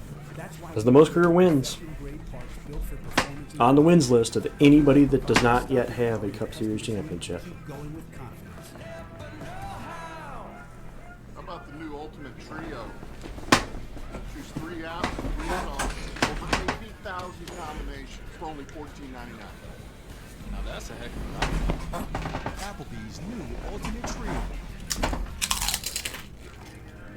The Xfinity 5-year price guarantee. You get 5 years of the most reliable Wi-Fi with our best equipment included for a price that stays exactly the same. Alright, so you got the memo. Looking good. Ryan, there seemed to be a lot of tension in the turns. What happened? Yeah, well, when it gets really hot and every turn matters. Actually, Pub, I remember the quote more from Dega. I get that, but can you take us through the last?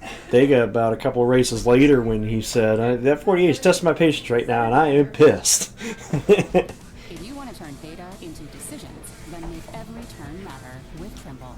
Confidence at every turn. So yeah. Exciting careers are available now. But I like this. I like what teammates. The US Navy has its next generation of submarines. If you're looking for a stable, impactful career, visit buildsubmarines.com. We build giants because it takes one to build one. And Brad Keselowski is a giant in the NASCAR Cup Series, that's for sure. RFK still looking for its first win this season. He came so agonizingly close. Yesterday he said to me, like, you get your forefinger and your thumb together. He said, I was this close. And I said, it's coming. And he said, I know. We did really well as a group. All 3 cars were up there towards the front last weekend in Bristol. So it's frustrating, but it's still in that building process. Man. And lots of positives for sure. It's got feisty. It's been a great, the whole race has been aggressive. It's got feisty. Look at this front row. Chase Briscoe, 2 tires, trying to find a way to get some track position. And how is this going to mix up the field? You know, if that line doesn't go in 1 and 2, what will be the effect of that? Marty. Jeff just chatted with James Small about that decision to go with right side tires only. They had a bad pit stop on their first stop of the race, and they just could not go anywhere. So James said, hey, listen, if we net out at the back half of the top 10 by making this call, I'd call that a win for us. So see, sometimes you got to make a gamble like this, knowing, hey, I'm not going to stay in the lead, but if I can stay in the top 10, that's a win. Yeah, I mean, the question is, you know, and I don't think I have the answer, is there have been races here where you change just the lefts because the lefts were a big contributor to the overall drive. Now the rights are much softer. James Small obviously had this in his mindset that this is a possible play he would put in. There's James Small. I kind of like the aggression. You know, it's not good to call the race from a point of fear. Sure, I think yeah, go for it. Now, hopefully Chase Briscoe makes him look really smart on this restart. Guy who kicked the playoffs off with a victory by defending his Southern 500 victory of a year ago, leads the field to green. It's Briscoe in the 19 for Joe Gibbs Racing. Logano on the inside. Here comes Hocevar. Hocevar up on that higher line. He's done that the entire race, from the drop of the green flag, spin in the back. Multi-car incident. Cars going everywhere. Van Gisbergen, Keselowski, Haley skipped through there. Busch involved. The nose to the left.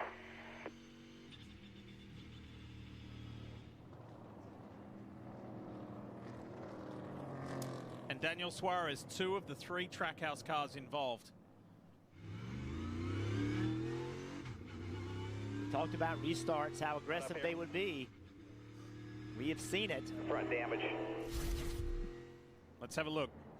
And look a little further back. Oh. Keselowski, Christopher Bell got away with that, I think. Skipped away Keselowski into Van Gisbergen. Here's the view. Build submarines forward. 2 outside, 2, 3, 3. Keep going. Brad, Up. Brad was almost hit the inside wall. He couldn't go any lower. I think he might have hit it. Watch this. So we talked about running the bottom of the racetrack. There's no banking down here. They get bottled up. Brad goes to the bottom, and there's a wall right there. I wonder if there's a tire mark, or I bet one of our cameramen can take a shot of that inside wall over the tunnel and see if there's a tire mark from the left front tire of the 6, because it sounded like he hits it. Look up here on the upper left. Here we go. Middle of your screen, you're going to see this. He's going to catch this wall right. He does hit it. He does hit it. Wow. I didn't. Remember yesterday when we were in the pace car and I said on restarts, if you got to run the bottom, be right up against the wall? Yeah. There we go. There it is. There's there so it much is right grip there. down there on corner exit, but T-Bone says, you need damage of a wall. I can find it. Well done. Look at that. Well, here it is. So he's underneath SVG, and there's the wall, and just not enough room for him to be there. Now, look, I'm not so sure how close SVG was to the 20. But to go back and see another replay of that, could he have moved up any? Here it is. The view for Christopher Bell. Oh, the 48. Yeah, the 48, I think. To your point, Jeff, I thought it was a 20 as well because he had a lot of room to the 20, but he was right on the 48. And that's what happens, right? As you get staggered, it's not just one car. You're kind of like Legos. You're stacked in there, and then these, the 8, the 99, the Suarez is just, man. Yeah, this happened because this 88 car lost a lot of spots on pit road, and that put him back in this position. He was running 7th, came out 13th. Here you go. Look at all this. There you go. It's just not enough room for everybody. If there's no damage to the front left of Christopher Bell's Ream Camry, that's a lucky escape. And he and Tyler Reddick both have had super close calls today. Here's the view from Ross Chastain. You talk about moments that change your playoffs. This right here could be a day ender for the one. Watch how close this is. I mean, whiteout. Turns, I mean, just a great job. Jeff, behind the wheels, it looked just like that camera. Yes. Like it's just you pick a left or a right. Here's the one kind of right here in the middle of the mix. Watch him as he goes into this. That orange car. Below him, Bubba Wallace. I didn't even see Bubba Wallace. It looked like he got through there, you know, with no stress, but I'm sure the heart rate went up. Nice job from Ryan Preece behind Chastain as well to arrest his speed and not slam into Chastain and turn him around. Hey, this is from Austin Cindric. Watch this. Oh, I'm sorry. That's Suarez. I saw the orange. I saw the color of the car, but I was looking at it from Cindric's point of view of that overhead. He came close to getting in this wreck as well. Nowhere to go for Kyle Busch, smashing into Shane Van Gisbergen.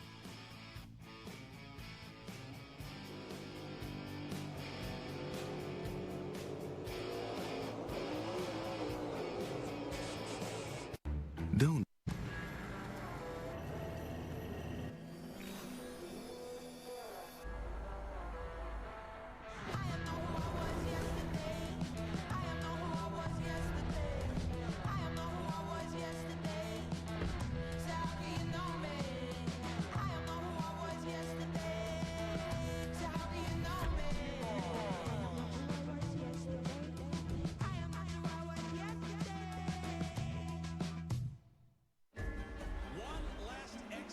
Fitting, isn't it? The final shot at the Championship 4 comes down to a track that's been here from day one. Martinsville. Close quarters, tight corners, and a fan experience that brings you so close to the action, all of the mayhem will be right at your fingertips. NASCAR Playoffs weekend at Martinsville Speedway. Get your tickets now at martinsvillespeedway.com. At Amazon, hourly employees earn an average of over $23 an hour. Yeah. I was, Guess this is mine now. I don't worry, guys. I saw it. At Amazon, skilled trained apprenticeships can Ron doesn't want that on the chicken. Okay, I may end up having the rest of it then. We'll see. Yeah. He said because of the gravy in it, it was kind of soggy in there. BetMGM has tools in place to help you be more responsible, like deposit limits and timeouts. Using your tools wisely can get you places. Plan how you bet before you bet.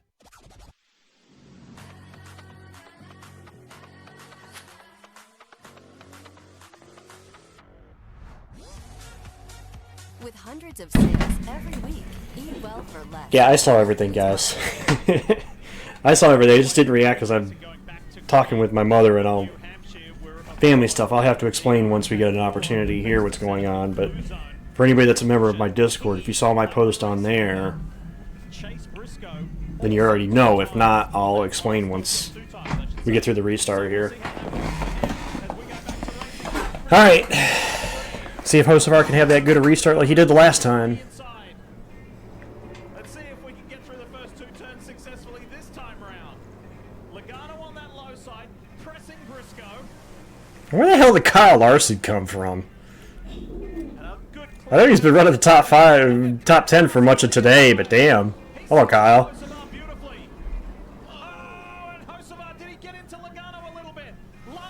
3 wide. You didn't tell you yet about Uncle Mark, because I don't know who they want to know, so let them tell him.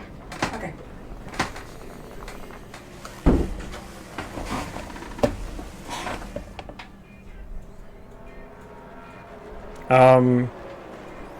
I'm sorry, but is that Chris Buescher running in P6?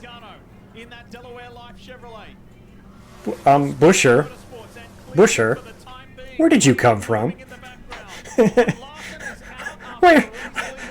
Chase Briscoe. See that 21 car? He's worked himself all the way back up to 15th place. Got spun out, went back to last.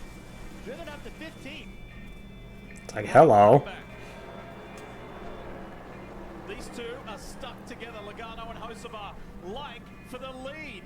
Briscoe is under the biggest amount of pressure because that HendrickCars.com Chevy is right there. Look at this. Last time in the pits, Larson took 4 tires. Remember, Briscoe only 2.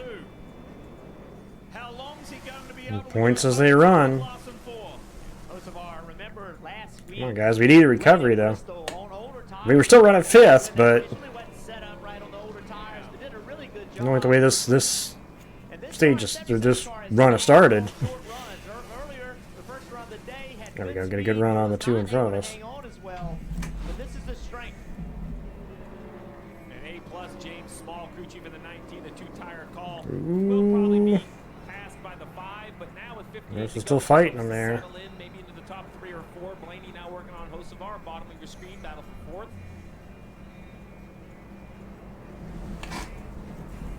I mean, do we get a little bit of a break here so I can explain what's going on? How many laps are on tires? Will others try 2 tires? It's worked good on a short run. He was running 16th when he put on 2 tires and came out with the lead. What have you observed, Steve, So far able to hold off Larson.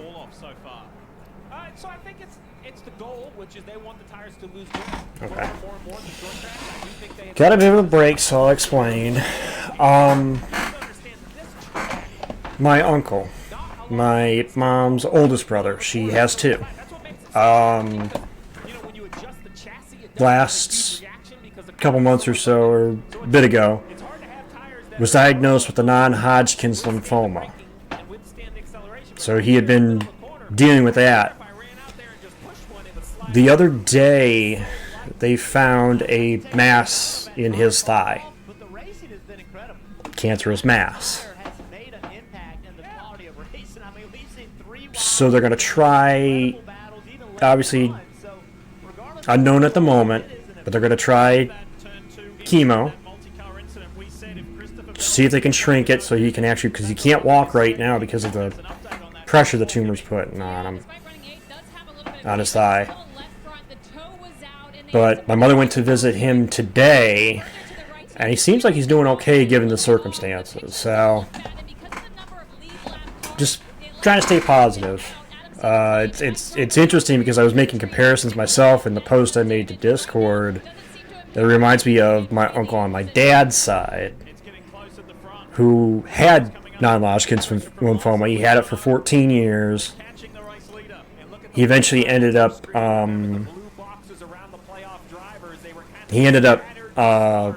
with lung cancer, and he passed away in January of 2008. Actually, New Year's Day 2008. That was my dad's second oldest brother. Larson has got to get going here. If he's going to get around this 19, he better make quick work. But yeah, it is cancerous. They were able to confirm it. But it sounds like what the plan is right now, from what my aunt told my mom, is that they're going to try to shrink it first so he can get up and walk, then try physical therapy from there, and then obviously more chemo as they need to. So, staying optimistic. My uncle's a fighter, though. I love my uncle too. So, I can tell you a great story about him to you guys. Where we used to have, I know we got racing. I'm trying not to interrupt too much of the racing, telling stories, but See if he just overdrives the entry, runs to the bottom. He just stays on the bottom as long as he can. ooh, 4-car race. Larson tried to run Briscoe up the hill. Finally ran him up the hill enough and got around him. It's Kyle Larson. And now Logano's lining up for a shot at Briscoe as well. Hocevar's not too far away. And so too Ryan Blaney. That's such a great job by Larson. He makes it look easy. Those passes look easy, but they're not. Like I said, my dad's brother, my other uncle, had it for 14 years. But he also just kept living his life. He did try to improve his lifestyle, so. 51 laps to go, 50 to go, pardon me, in this second stage. What a day it's been for the driver of that Delaware Life Chevrolet, Carson Hocevar. By the way, Delaware Life is headquartered in Waltham, Massachusetts, not too far away. So this is a home race for them. And what a performance from this 22-year-old. Hocevar just had these races, you know. Final green flag in Bristol a week ago, but didn't have the tires to hold on and just drifted up the track. And Christopher Bell was able to get by Carson and Zane Smith in a really Corey, mark my words for it. He's gonna win. If he wins a race, it's gonna be with Spire.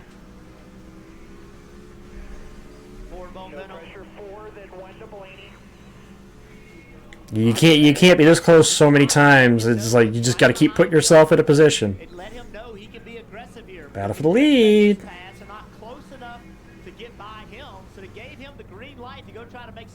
I'm telling you, these Penske boys are going to be tough to beat today. Logano to the inside. The man who's led 52 laps here today. Oh, it's not over. Goes back to the front, but for how much longer? Well, like I said, I just was getting updates from my mom today because he went to go visit him today. So, just trying to keep posted as far as I keep posted with it. I'll let people know as far as updates with that goes. But so far, it's just a waiting game now. 18 races since he's seen victory lane. For Larson, it's been 17 races. And they are desperate for a win, particularly with this being the first race of a new round, the round of 12 in the playoffs. For those that are unsure of this, I may have mentioned this story before, but this is the same uncle that basically scared the shit out of his father, my grandfather, my mom's dad, doing the impression of Bill Murray from Caddyshack when he's hitting the flowers. And he shouted that, "It's in the hole!" and scared the crap out of my grandfather. But I think my favorite one of his, and since we're in commercial, I can talk about this. We used to have weekends, dedicated weekends at the campground we go to in the summer. Basically a mother-daughter weekend and then a father-son weekend. And the father-son weekend was always fun. It was guys all get together, just hang out, be guys. Well, my uncle and his friends have been drinking pretty much since the start of the weekend. Off and on since the start of the weekend. And I remember this weekend most notably because this was the weekend that my dad actually got plastered. Probably one of the few times I ever seen him get, gone. And If you encounter one apparently it got late in the night. My uncle was gone, drunk. He got obsessed with trying to find this mole that they had found earlier in the day, or had seen earlier in the day, or I forget if they did capture whatever. It was like, but ever since that day, he'd bring it up and always go, "This is the biggest freaking mole you ever seen." So anytime it's brought up again, we do the same thing. We keep saying it's a big freaking mole. Yeah, anytime he talks about it, it gets bigger and bigger. It's like a fish story. It gets bigger and bigger.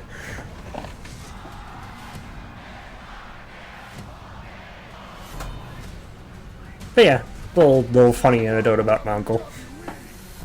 I've got good family stories, to say the least. Humorous family stories. And I love our hot rod. The only thing I'm worried about is our own damn teammate. Because I know how hard it is to pass Joey, so I think we got a good race car. It's just a matter of can we get our own damn teammate? And that's my only concern right now. I gotta tip my hat to that 19 bunch, though, because of yeah, he's my number one guy. Larson's probably number two as far as favorites go. He's out there on 2 tires, but he's hanging in there pretty good, Steve. He is. He is. I think it's going to be a very tedious 42 laps to finish. I agree with you. It's hanging on great. My concern for the left side tires is when they stop helping the rights, do the rights degrade quicker, right? Like, do they really fall off? You see the 54 made We're going on the 54. Working on his car. Might have some right rear issues.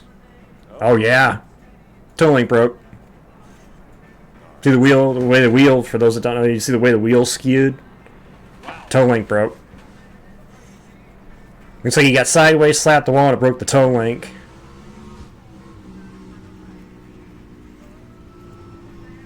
Remember, he had some damage, so... That's probably the one guy I hate.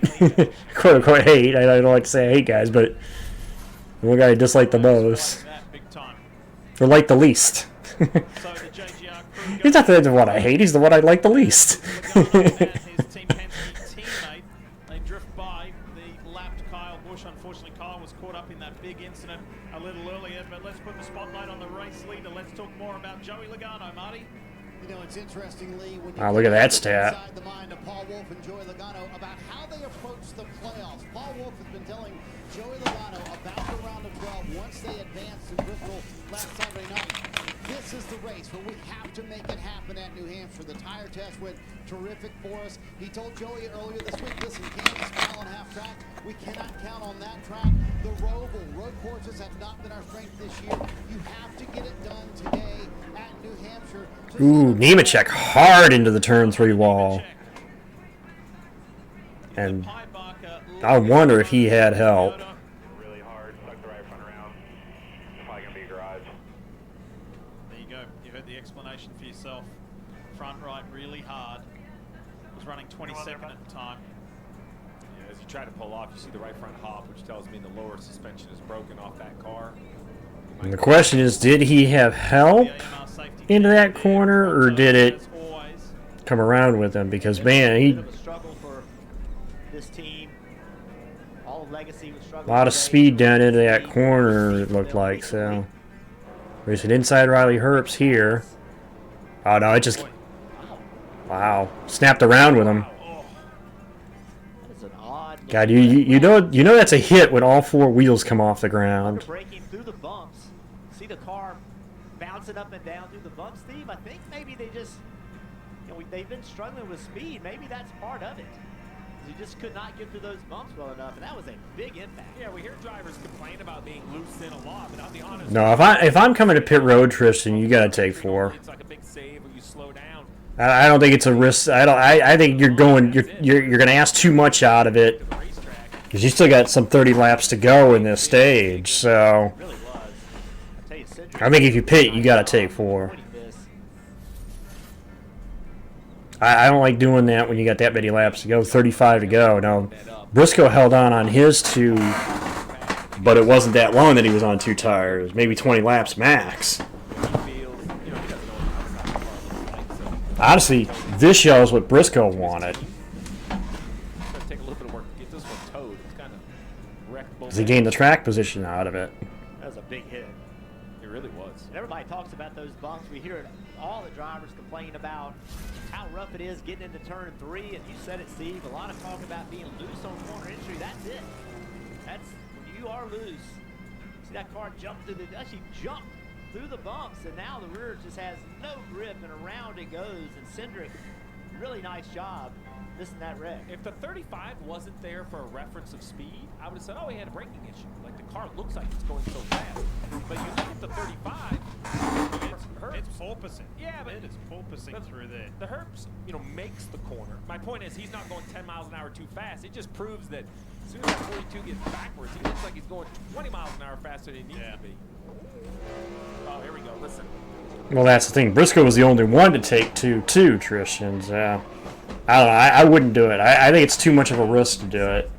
Almost like a mixture of a downshift and the bumps all at the same Not to say that anybody won't try it, but I think it's too much of a risk with as many laps to go. Because you're asking 10 more laps than what Briscoe ran on his 2. So, Larson's going to try it.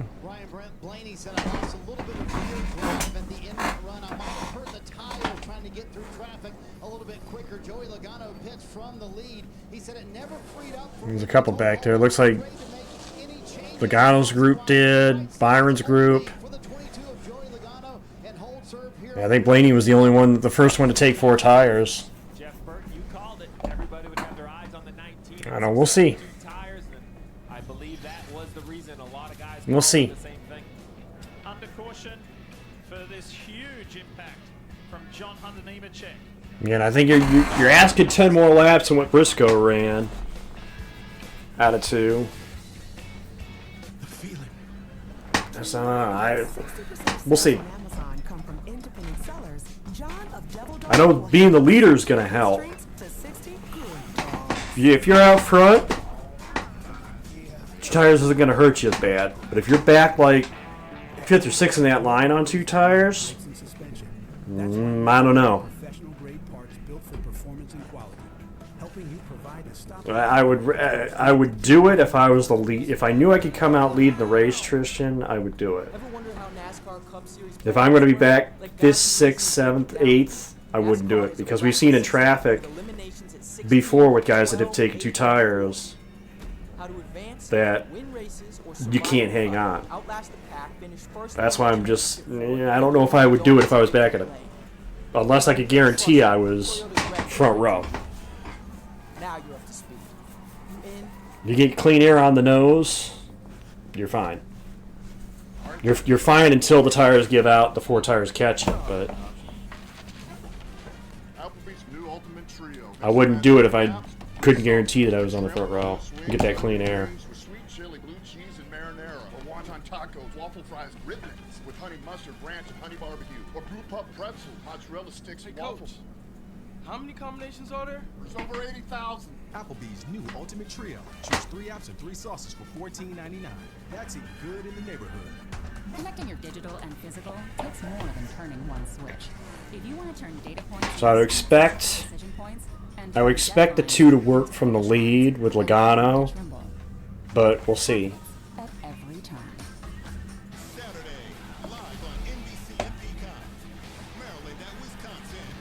But what I want to watch, because the real gauge is going to be the guys behind Logano. It's going to be the Byron, the Hamlin, the Chase Elliott, There was a flurry of 2 tire stops on the ones that took 2 tires. of that most recent round. Marty, tell us what happened to Chase Elliott. Yeah, it was an Did they not get it full? Chase Elliott, the fueler, John G. Oh no, the fueler fell. Hits the can, caught in the fuel area, and then he had to tackle it to the ground. Now John is a Didn't leave the pit box, so no penalty, but Shane Steichen was his quarterback at UNLV, and he said, I was not going to let go of that can. I was going to take it to the ground no matter what. He said, I'm not proud of that, but no penalty. That's all that matters. It's like a good pancake block. But that's where the gauge is going to be. That's what I'm going to want to watch is these guys like Byron Bell, McDowell, Bowman that took the 2 tires versus the guys behind him on 4.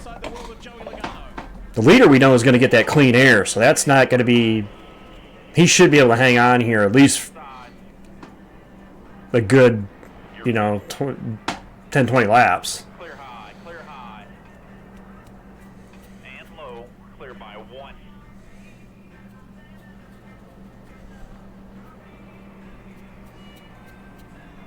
Well, yeah, Briscoe had no choice, though, Tristan. All clear. He took 2 on the previous stop, so they had to take 4 this time. Double wide behind you, goodbye 2, nearly 3.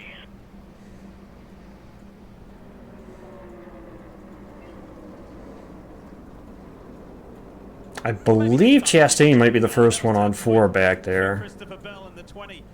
In 10th. I think he's the first one on 4. I know Blaney's like right behind him.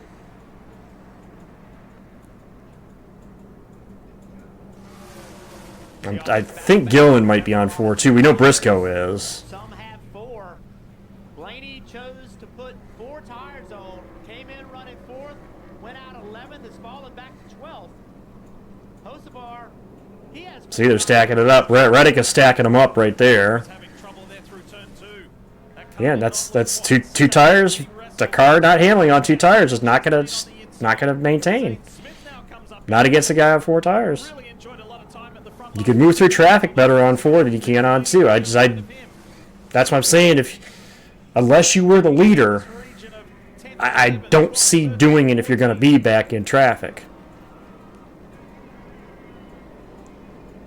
That 77 doesn't have the long run car, but if this race comes down to a 5 or 10 lap shootout, I think he might have the best short run car.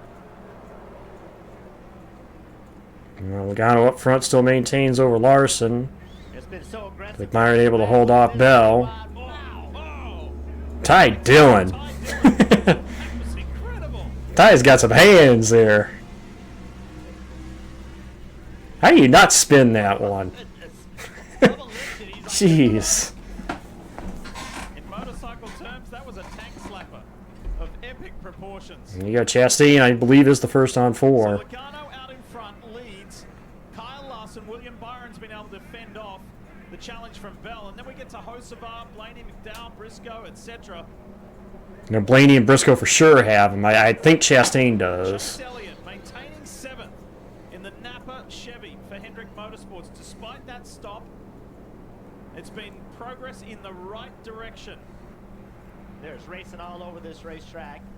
Talked about Blaney. It's just behind Chastain here, this battle. He needed it to go. Went backwards for a few laps. Now starting to go forward.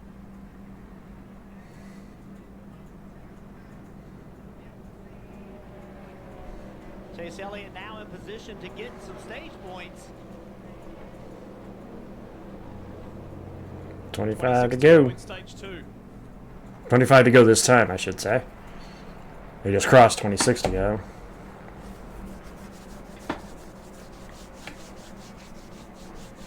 See Blaney on the bottom left. You mentioned it, Jeff, kind of faded on those 4 tires. Now, though, these last 26, I think, are most important for this 12 car. All the cars in front of him, other than Hocevar, are all on 2 tires. So Chastain is on 2. Okay, so Blaney is the first one on 4. Get yourself from 10th, maybe up into 5th or 6th. Get back in the position to have a chance to win this race. James Smalley's Depends on the speed. the 19th team of But Briscoe will have Gibbs' day done. that's what's going on with Blaney. So he's out of the car, so his day's done. As well, and unfortunately, Ty Gibbs is out of the 54. It's day done.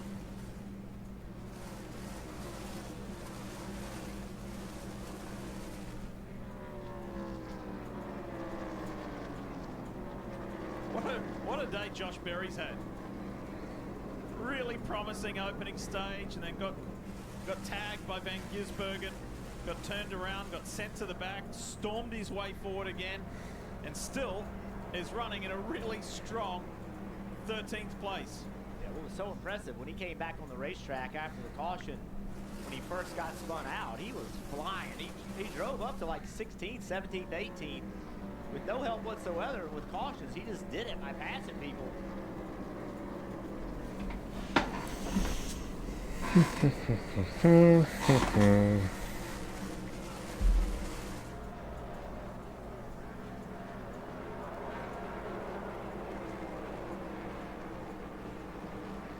see what the plateau is for the 2 tires versus the 4, and Blaney all over Hamlin. Nagano's kind of pulled away from Larson. How about this guy here? Christopher Bell, who has won 2 of the last 3 races here at New Hampshire Motor Speedway, the Toyota on board.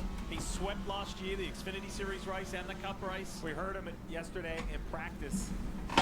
Now, I believe it was Dylan Welch that his car drove really, really good. It just wasn't as fast as he thought it should be. So, you know, you wonder if that's still really what the 20's facing. You know, is it just a speed deficit? Sometimes they don't drive bad. You just hope the race and the grip goes away from the other cars.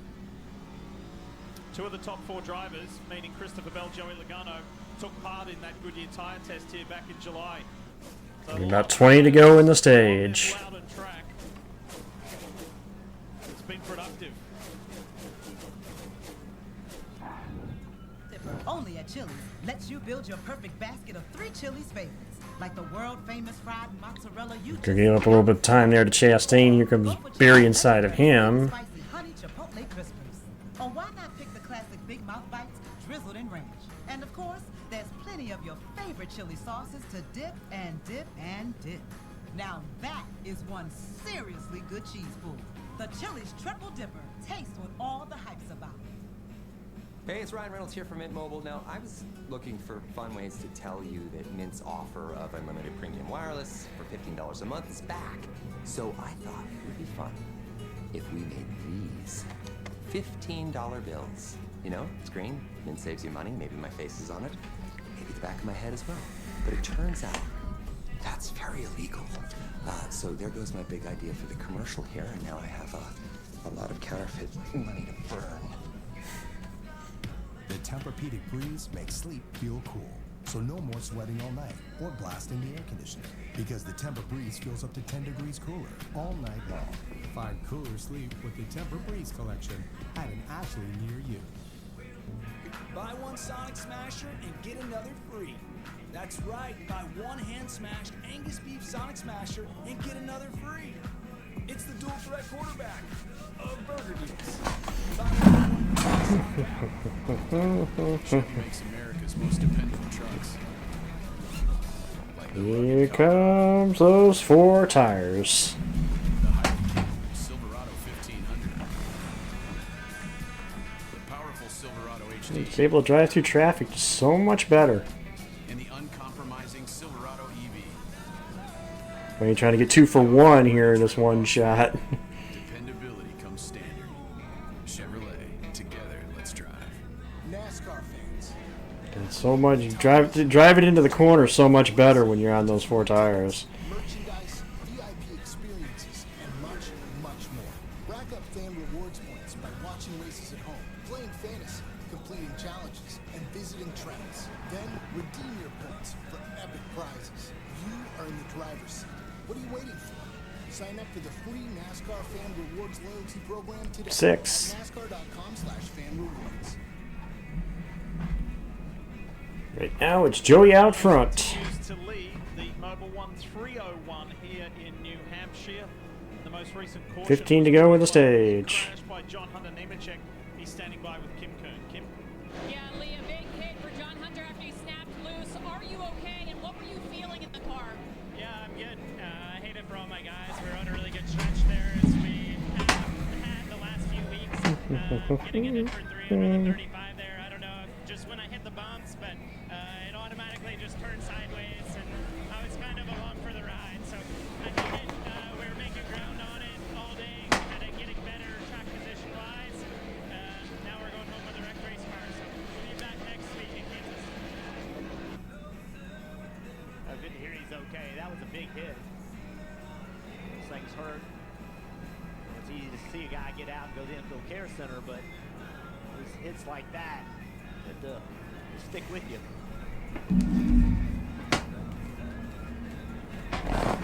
Chase Elliott's just ahead of these 2. A big battle among these 3. Briscoe's actually caught these 3. Briscoe and Berry have caught these three. For Chase Elliott, and the car just gets better the longer they seem to run. Jeff, I love what you said in Countdown to Green as Alan Gustafson watches on. You said if you're not going to win in this round, it's all about points in this round. Chase Elliott in the first round only got 4 stage points the entire round. He's in a position right now to tie what he's done so far in the playoffs with 4 points right here. And You better be careful because he's got a crowd behind him that are all over him. Meanwhile, Blaney around Bill again. 4 tires versus 2. The only thing is we lost to being 4 seconds behind our teammates. So I don't think we're going to win the stage. We might be able to get the Hocevar. Less than a second behind him. He's going to work on his teammate here as he hopes that 4-tire strategy works for him. For sure, James Small got him a lot of track position with that 2-tire stop, 2 stops ago. So we'll see what the Southern 500 winner can do here today in New Hampshire. He raced from, if you remember, in the rain-affected race last year, Briscoe raced from, I think it was something like 23rd to 2nd. So he's no stranger to comeback drives. Yeah, that's what I'm saying. See Bowman in the mix there in the Allied. Guys know going to get it done. Yeah, this really has been a pretty good run for them, and a track that they have struggled at recently. And even though they're not in the playoffs anymore, crew chief Blake Kerr is still quick to mention that they've got plenty to do to close this year. They want to continue to grow this team into a championship winning team. They're better this year than last in almost every statistical category. And today, as we said, is a good example of that. This has been a tough track for Alex. They qualified well. Their race car has been good enough to stay near the top 5 and inside the top 10 all day. Now just trying to put the full race together for the 48.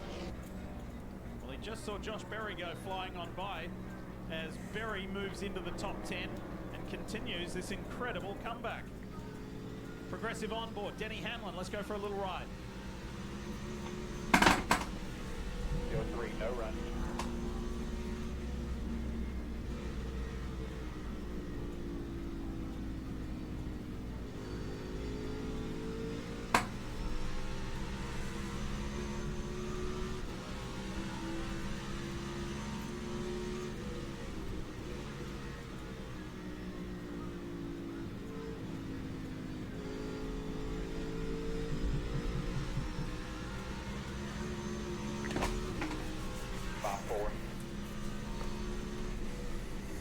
Barry's still, well, he set that very early on in the race too, Tristan. He's had it since like first 10 laps of the race. Jeff, what do you like that you see? It's interesting because, you know, watching him, he doesn't run the same groove every time because he's just trying to get by the 9 car. So looking around, trying different things. We saw him run the top, trying to make a pass. Now he's down. Lead's tightened up. Chase Elliott doing a nice job. Less than a second now between Joey and Kyle. Pass for Denny Hamlin. Well, one of the most spoken about things About 6 laps to go. After this race is the coming together of the teammates from Joe Gibbs Racing. Tell us more, Kim. Yeah, Ty Gibbs has been released from the care center. We saw the contact in the racing between you and your teammate Denny Hamlin. Denny Hamlin was not happy with you, talking about how he was racing for a championship. As you look at the incident, was somebody in the right and somebody in the wrong, and where does that lay out? Yeah, you know, it's unfortunate, but I'm excited to go race next week and looking forward to it. Denny also mentioned that he felt like somebody from the organization should talk to you. What do you expect that conversation to look like?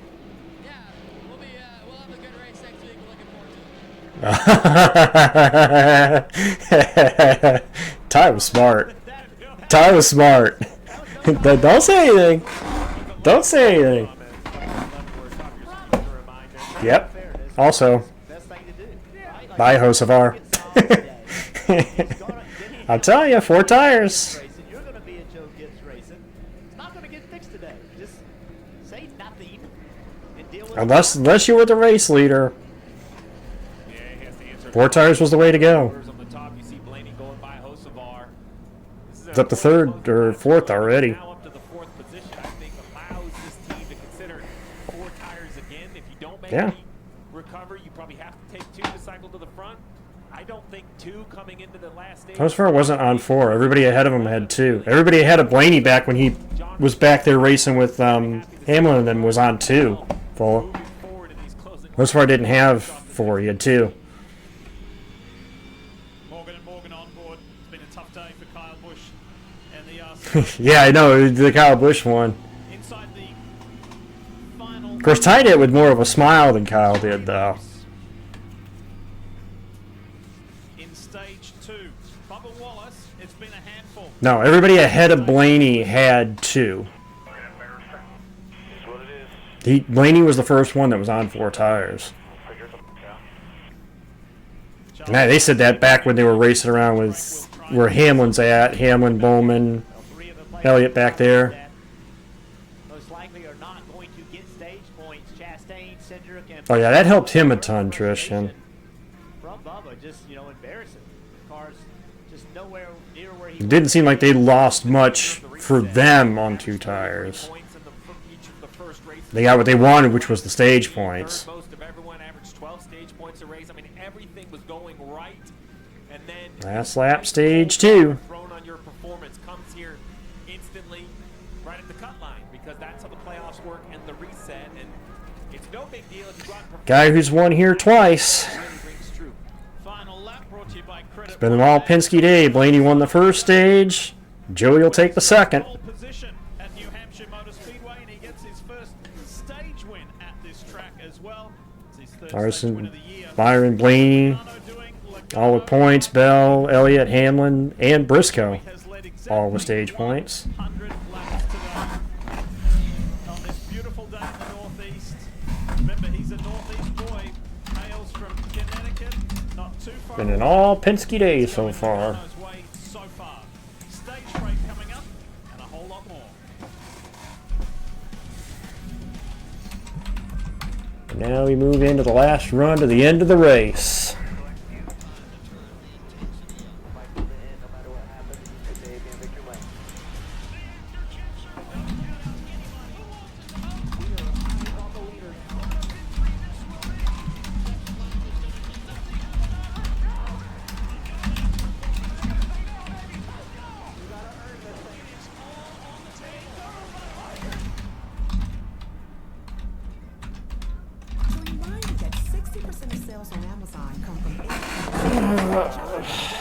We'll hand out 60 of his treats to 60 good dogs. A reminder that 60% of sales on Amazon come from independent sellers. Scott from Stringjoy will pack 60 guitar strings in 60 seconds. Thought that would take a lot longer.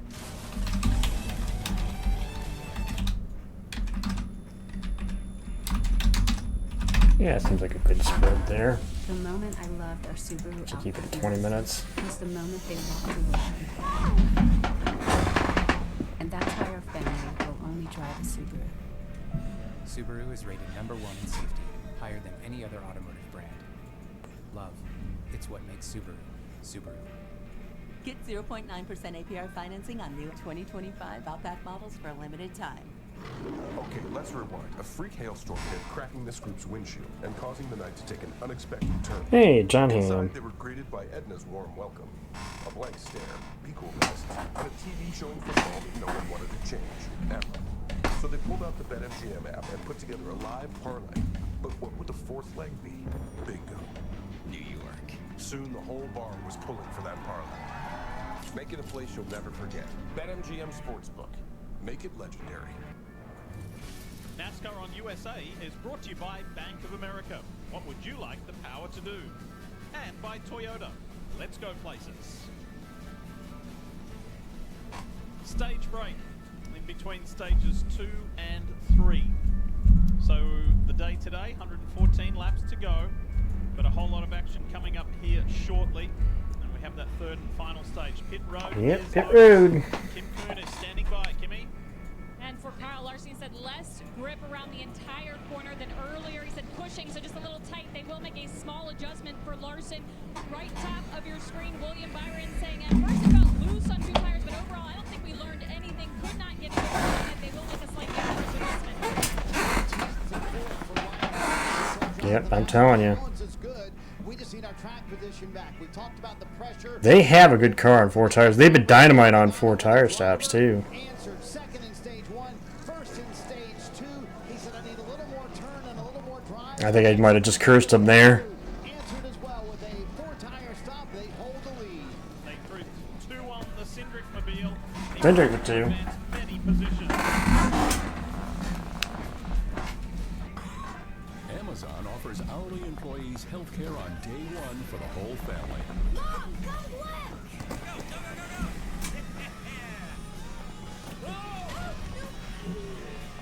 Should I get Dad a Band-Aid?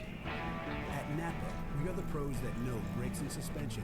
That's why we deliver professional-grade parts built for performance and quality, helping you provide the stopping power your customers need to keep going with confidence.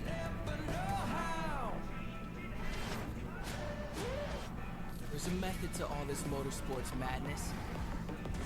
A reason we do all this shifting, launching, and battling over a bottle of champagne.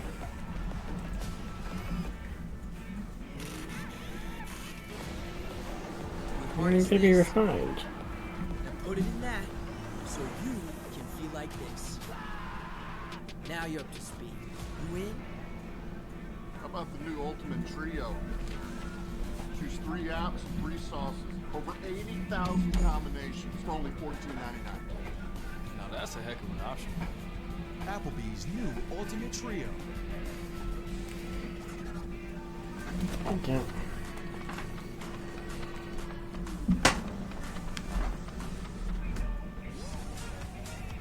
With hundreds of sales every week, eat well for less at Whole Foods Market. Off to Kansas next weekend, and here's what's on the race. Kansas. Or Kansas. I think it's in Kansas. And then CW for Xfinity, Action, True TV for Probably the best mile and a half on the Cup Series schedule. Sunday, 3 p.m. Eastern, right here on USA for the next race in the NASCAR Cup Series playoffs from Kansas. So while we remain in this stage break, let's get some updates from pit road. We kick it off with Marty Snyder. Lead and countdown to green. Chase Elliott told Dylan Welch, I'm not sure we can get any stage points today. Well, they did it. He finished 7th in stage 2, earning 4 stage points. He told Alan Gustafson, I need just a little bit more turn in the center. And so for the first time today, Kim, Chase Elliott will restart inside the top 10. We'll see what he can do with it. Marty, let's also talk about what happened during Countdown to Green. When we talked to Christopher Bell, he said they did themselves no favors qualifying 19th. It was going to take almost 300 laps of the whole race to get to the front. We've seen glimmers of hope from them right now, running in the 8th position, seen them in the top 5. No further talk about the left damage he got from that earlier incident. He just said too loose that run. Dylan, they went back to where they were with 4 tires and a small adjustment.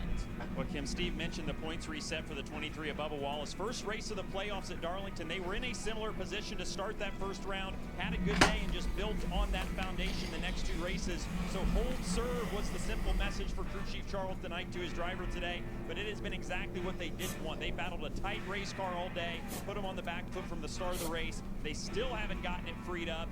And save for a great strategy call, or at this point maybe just some luck, they're looking at a big uphill climb next week in Kansas. Bubba currently sits in 26th position. So, graphic on the left of your screen, points earned today. And obviously Bubba is not on that. Maximum points, no surprise, going to the man who's led the most laps with 105 to Joey Logano, his teammate Ryan Blaney, William Byron. He's just been quietly yet effectively there. He was able to leapfrog his Hendrick teammate Kyle Larson on that most recent pit stop as well. See Logano and Blaney 19 and 17 points on the front row. Their teammate Austin Cindric, he has not been able to earn points. Very frustrated with his qualifying effort yesterday. So what do? They try something different. They put 2 tires on here. Going to try to get track position. Yeah, 110 to go. We're going to need at least a pit stop if it runs green. Hey. Anything we've done here in years, so. If the first 2 stages were anything to go by, get ready for some more enjoyable racing. It's been a great afternoon already. Whoa. Bit of a stack up there on the start. Stage 3 is on. Logano leads the field to green. Hamlin pressing on the inside. Just do what we have been doing. Here comes caught in the middle.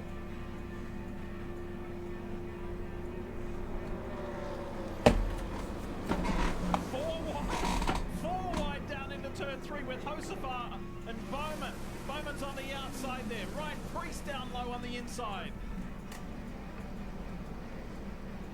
Fan out here on restarts, that's for sure.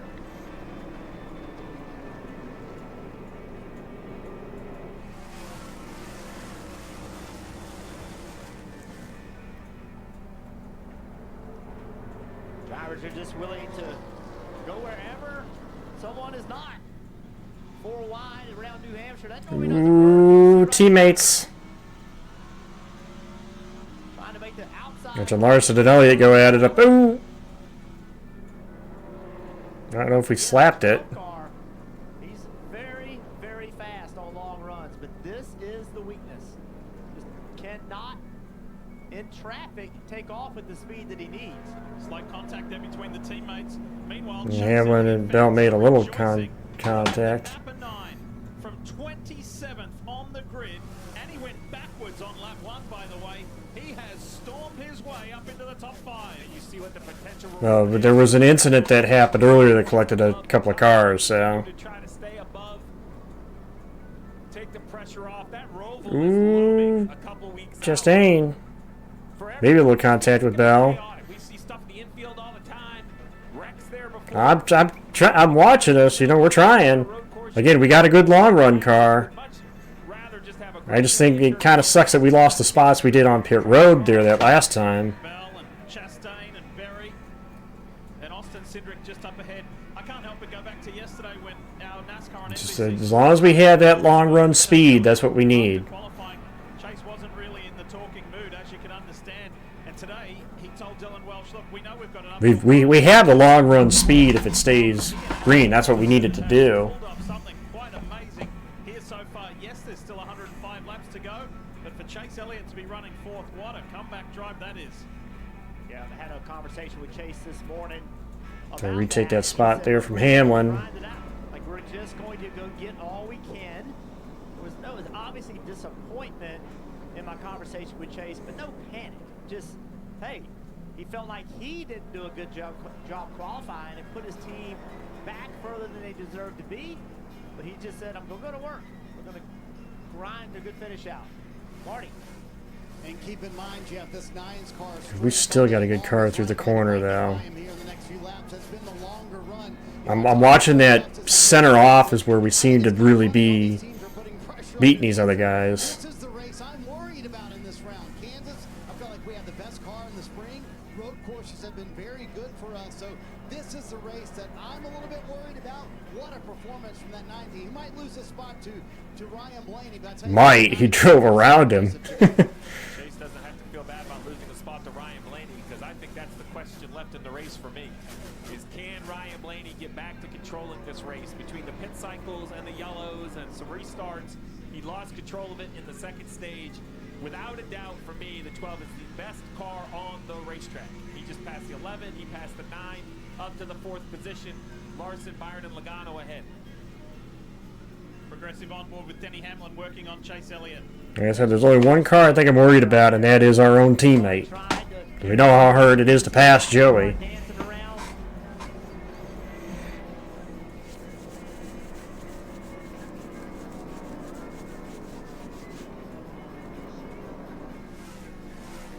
Let's talk more about Denny Hamlin with Dylan Welch. And if it goes green, we're gonna have to see. There's gonna be at least one more pit stop. Trying to get through this race that placed a lot of importance on this one. That's the 11 of Denny Hamlin. Felt like they just needed 2 really strong runs here and also at Kansas next week. The playoff points and the stage points are their biggest thing. As we said, didn't get any in stage 1. They're battling a tight race car today, but this is the track position that they've needed all day. They've got it, got the race car a little bit better for them, and their points position has improved as well for Hamlin. You see the advantage Hamlin has over the 9 car. It's mostly right here on corner entry into 3. Chase isn't able to carry the speed. Looks like he's loose on corner entry through those bumps. It really affects him badly. Look at the guys behind him make ground up on him on that end of the racetrack. Top 8 drivers are all playoff drivers. You see that reflected with the blue surround on the graphic on your screen. That's how you can track always the playoffs. That goes to yellow once somebody has advanced to the next round. Will that be Joey Logano here today? Characteristic of things from the past that the three-time and defending series champion has done. So we got less than 100 to go. Why don't we have a look at the Xfinity fastest laps? And the man in that red and white. Yeah, it was lap number 5. I knew it was the first 10 laps. Lap number 5. Is when Barry did it. Maybe the drive of the race got spun out earlier. Yeah, the fact that Barry drove his way back to the top 10. He's driven up now into the top 10. Who says you can't pass at New Hampshire? He's done a great job with it. Bye, Blaney. Just drove around Larson. And still got a second and 8/10 to make up on our teammate, though. I still think we got that long run speed, which is good, but we got to get to our teammate. Dominates the conversation throughout the summer just because of the variety of races. But the simple fact is, if you have top tier race cars, which is what Josh Berry is sitting in the 21, Ryan Blaney is sitting in, or even the Hendrick cars, it's the best we've seen them in New Hampshire in quite some time. Speed kind of masks, or at least gives you a chance to recover from everything. There's so much pressure taken off every other decision. I would love not have to worry about Kansas and the Roval if we could pull it off today. I think Kansas would be pretty okay at. And the Roval, obviously, we won the inaugural race in 18. I don't think we've been very good since, but... Trying to carry speed to the middle of the corner. Remember, he is on 2 tires. Watch right here. One of Chastain gets by him. This is the reason. Right there. Car gets really loose. Just cannot stay in the gas. And easily the one car gets by him. Meanwhile, a little further back, this is Chris Buescher and Tyler Reddick. Door to door, you're talking about 17th and 18th here in the running. Tyler Reddick really hasn't had that great a day either. 23-11. Reddick is 17th, Bubba Wallace is 23rd. Exactly. Well, nobody really can, Bumble. Like I said, I don't think I don't think there's anybody that really would want to go to the Roval in a must-win situation. Let's monitor that. When we come back, we'll give you an update. Blaney's on the surge. Oh yeah, he's after Byron now for second already. Wouldn't surprise me if he is the quickest car on track right now. Like I said, I'm just worried about, as long as we nail a solid final stop, I think we got a chance at it.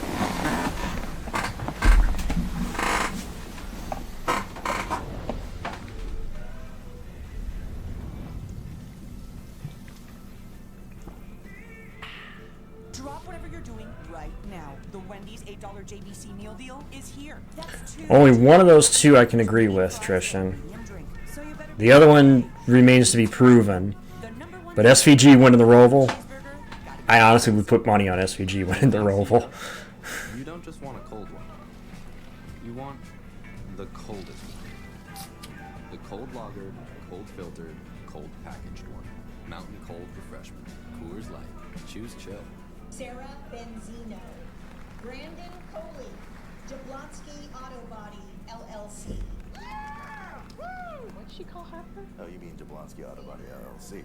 We actually sold the Twins naming rights. You know, like stadiums do. Kids are so expensive these days. He's won every road race so far except for Coda, so that's why my money's on SVG at the Roval. I just don't see there isn't anybody yet that's beaten him on a road race as he's been on his streak. In different roadies, no less, too. Inaugural race at Mexico, Chicago, Watkins Glen, Sonoma.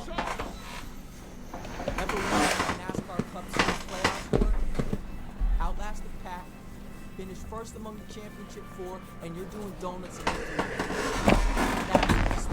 You in? On paper, it's easy. Win and advance. But the truth, it's race harder than the road they drive on. 12 drivers remain. Open to match dreams with destiny and claim a cup. I believe so. If we stay green, it's a one-stop race, Beast. The NASCAR playoffs continue at Kansas on USA.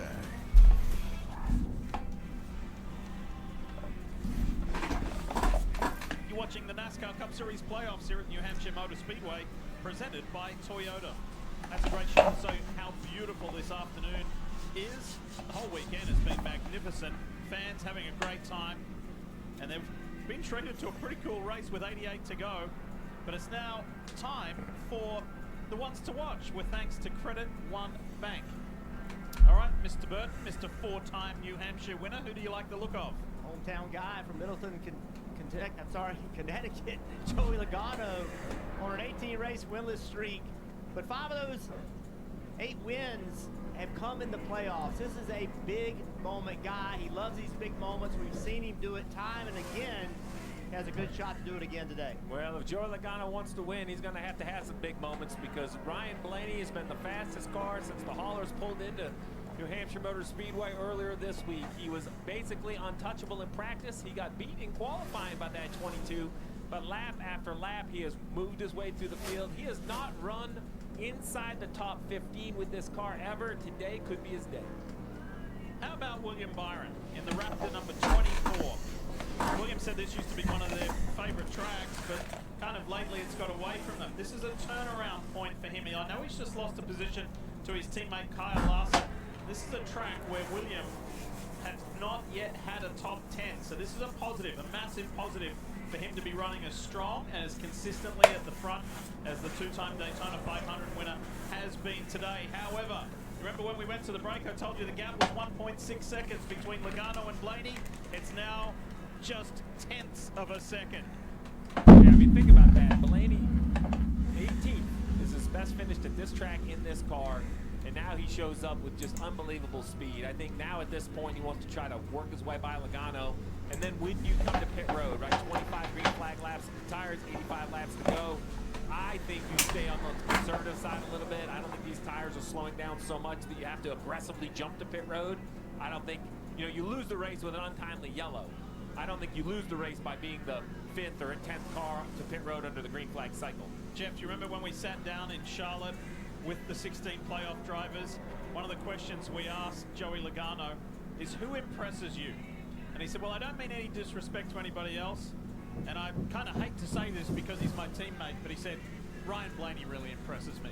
His speed, his consistency, his racecraft. Well, now he's going to have to fight the guy who impresses him. Yeah, he's so fast. And on every kind of racetrack, he's fast. And now at 31 years old, you start to... Barry up to 5th. I am... What a recovery for Barry, though. Up to P5, Very dangerous for the rest of the field.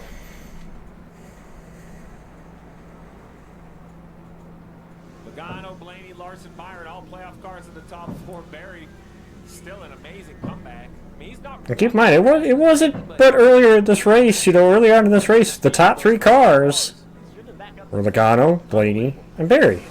Somebody's going to get out today and say, I couldn't pass. Could they very realistically end up the top 3 cars again? Well, you can pass by the 21, I'm sure, at some point, unless you're one of these front 2 cars. It is amazing, how dominant these cars are. Like I said, the way Toyota dominated that opening round, it was kind of interesting to see again. I would say, though, 2 tires. Paul Wolf, Jonathan Hassler, Unless you're the leader. moment where, when you come to pit road is very important, but I'm also... The 12 is there. Crew coach has my crew dialed in.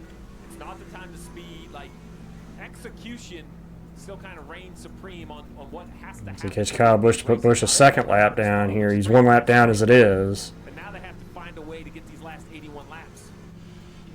It was a spectacular 80 to go in New Hampshire. Explosive final few laps from Ryan Blaney to win the Coke Zero Sugar 400 at Daytona just prior to the playoffs. This has been a more methodical time, race long. He's led 61 laps. His teammate in front of him's led twice that amount.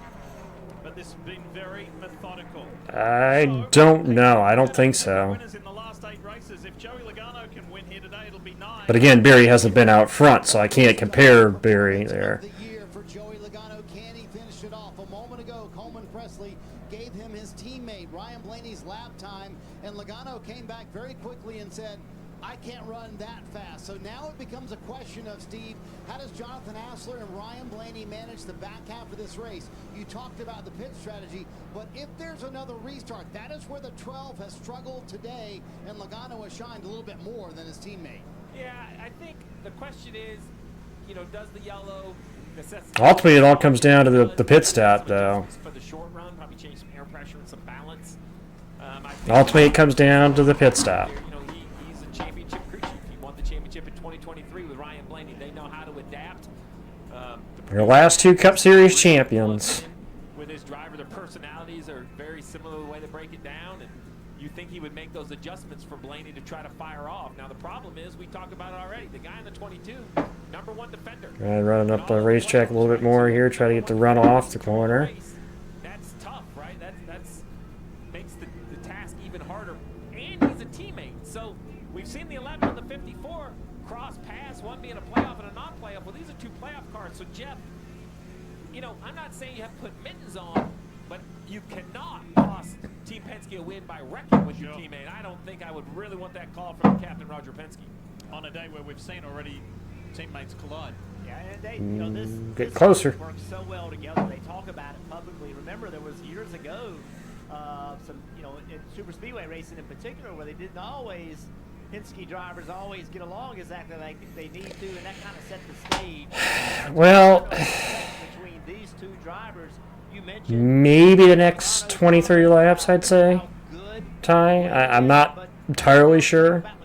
Blaney has tons of respect for what Logano does, and this is the kind of battle you want.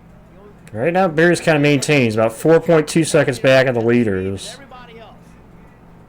Now let's fight it out amongst ourselves. That is what every multi-team car owner says. Let's beat everybody else and then fight it out. Now we're in that position. Almost 4 seconds up on the guy in 3rd place. So. Not sure if that's what they're thinking. They're going to need about, I don't know, 10 or 11 gallons of gas. So only 1 can. I got a good run there off 4. Blaney.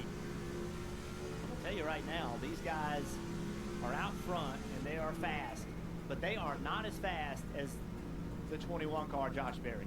If Josh Berry can get Ryan got inside. and he gets clean air like that right there, and these guys get hung up, Berry is about 3.5 seconds behind. Here goes Blaney.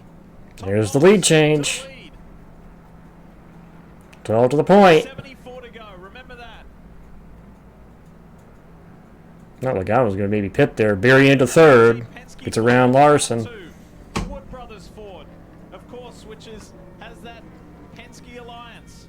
Runs 3rd with Josh Berry. And then the Hendrick teammates in Larson and Byron. So Blaney up front here in Loudon.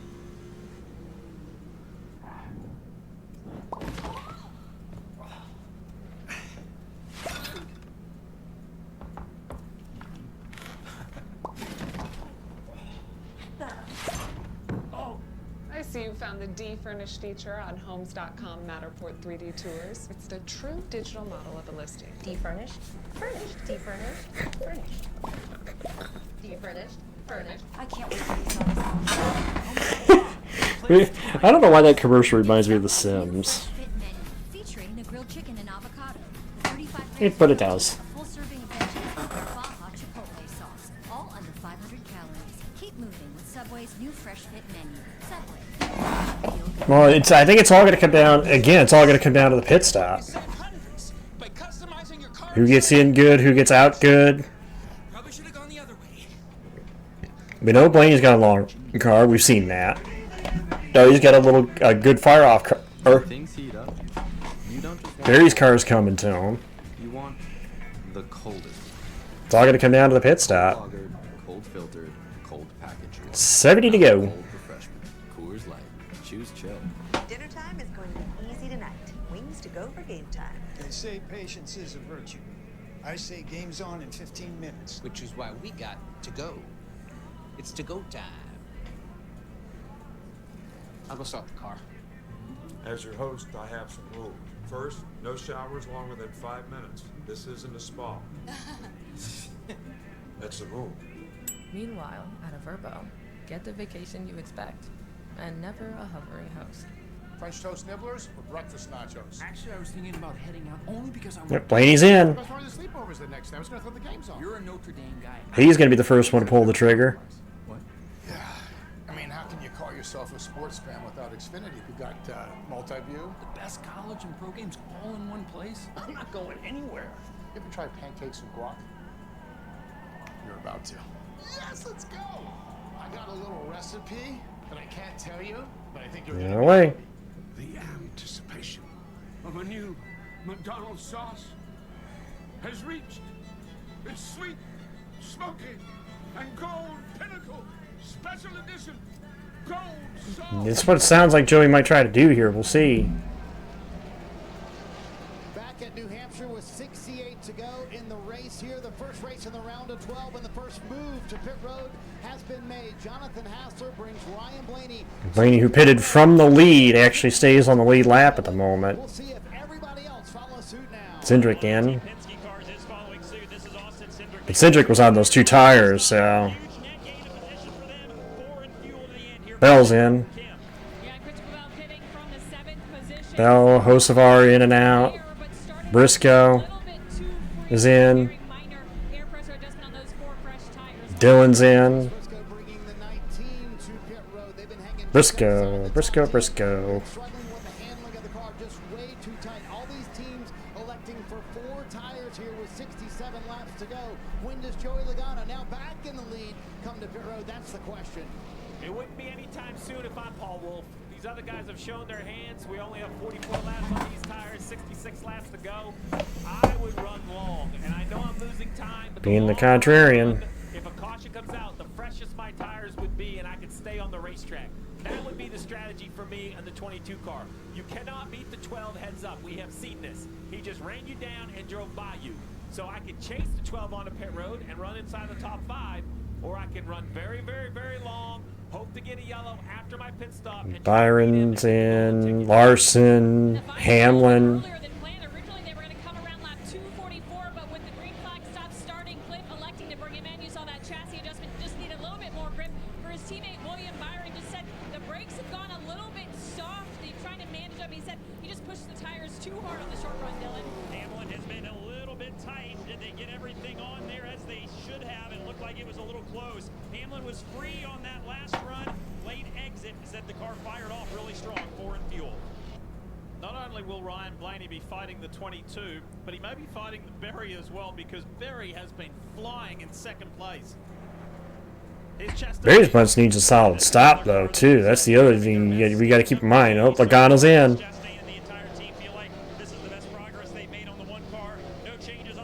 Berry will take the lead, it looks like. Dylan, that window to go a little bit longer, like Steve mentioned, is extremely narrow, so Paul Wolf left his driver out just a little bit longer. Logano told Wolf just a moment ago on the radio, I need help in the center.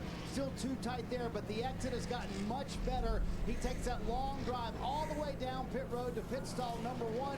We'll see if the pit crew can answer. They've had a terrific day here on pit road and a clean stop thus far. Looks like Ryan is going to leapfrog him. Clearly on pit road. We'll see where Logano cycles out.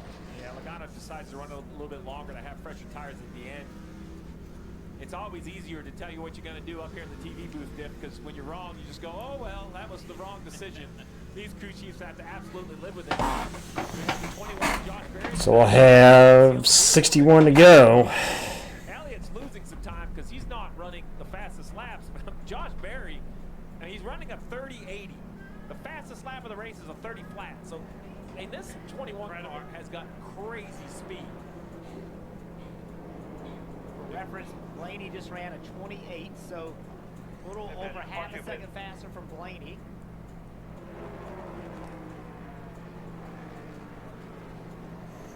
The lead should cycle to Blaney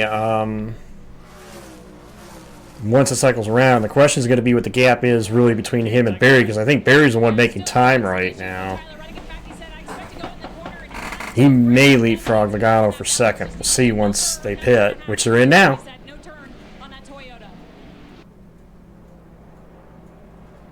Here comes Josh Berry, Dylan. Yeah, this has been such a strong race for these guys. One of the best cars in the field, and they've shown it so far. Going to be 4 tires. They have a solid stop here. Much about the balance on this run. Just had his head down and was picking cars off one by one. They were watching William Byron on that run just to figure out when they needed to pit to stay. Really a good stop. And they decided to come down now. He might leapfrog Logano here. Nope. Looks like Joey's going to hang on over him. Bubba's in, so we're just waiting on Elliott and Busher, at least ahead of Blaney for the lead. Kozlowski's yet to pit as well. So there's 3 cars that have yet to hit pit road.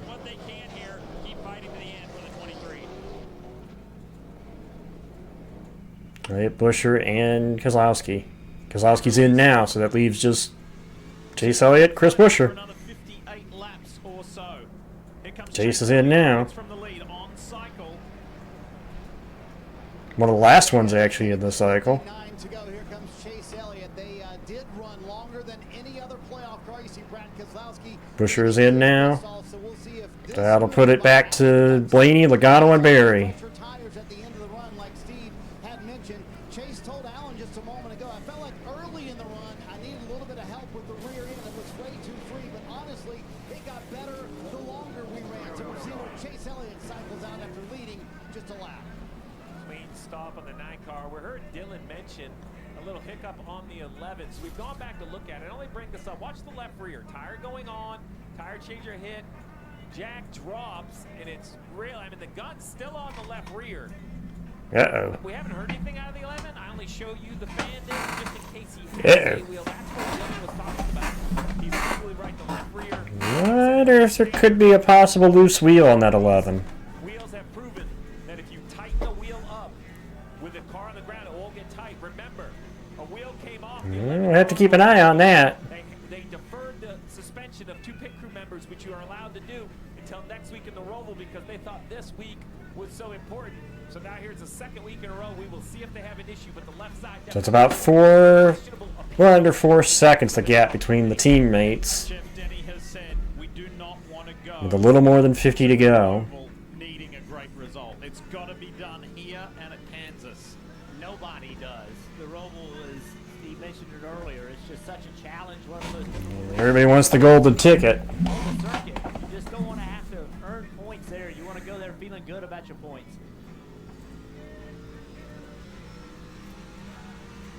Here's a quick reminder of next weekend right here on USA. Friday, the greatest rivalry in golf begins.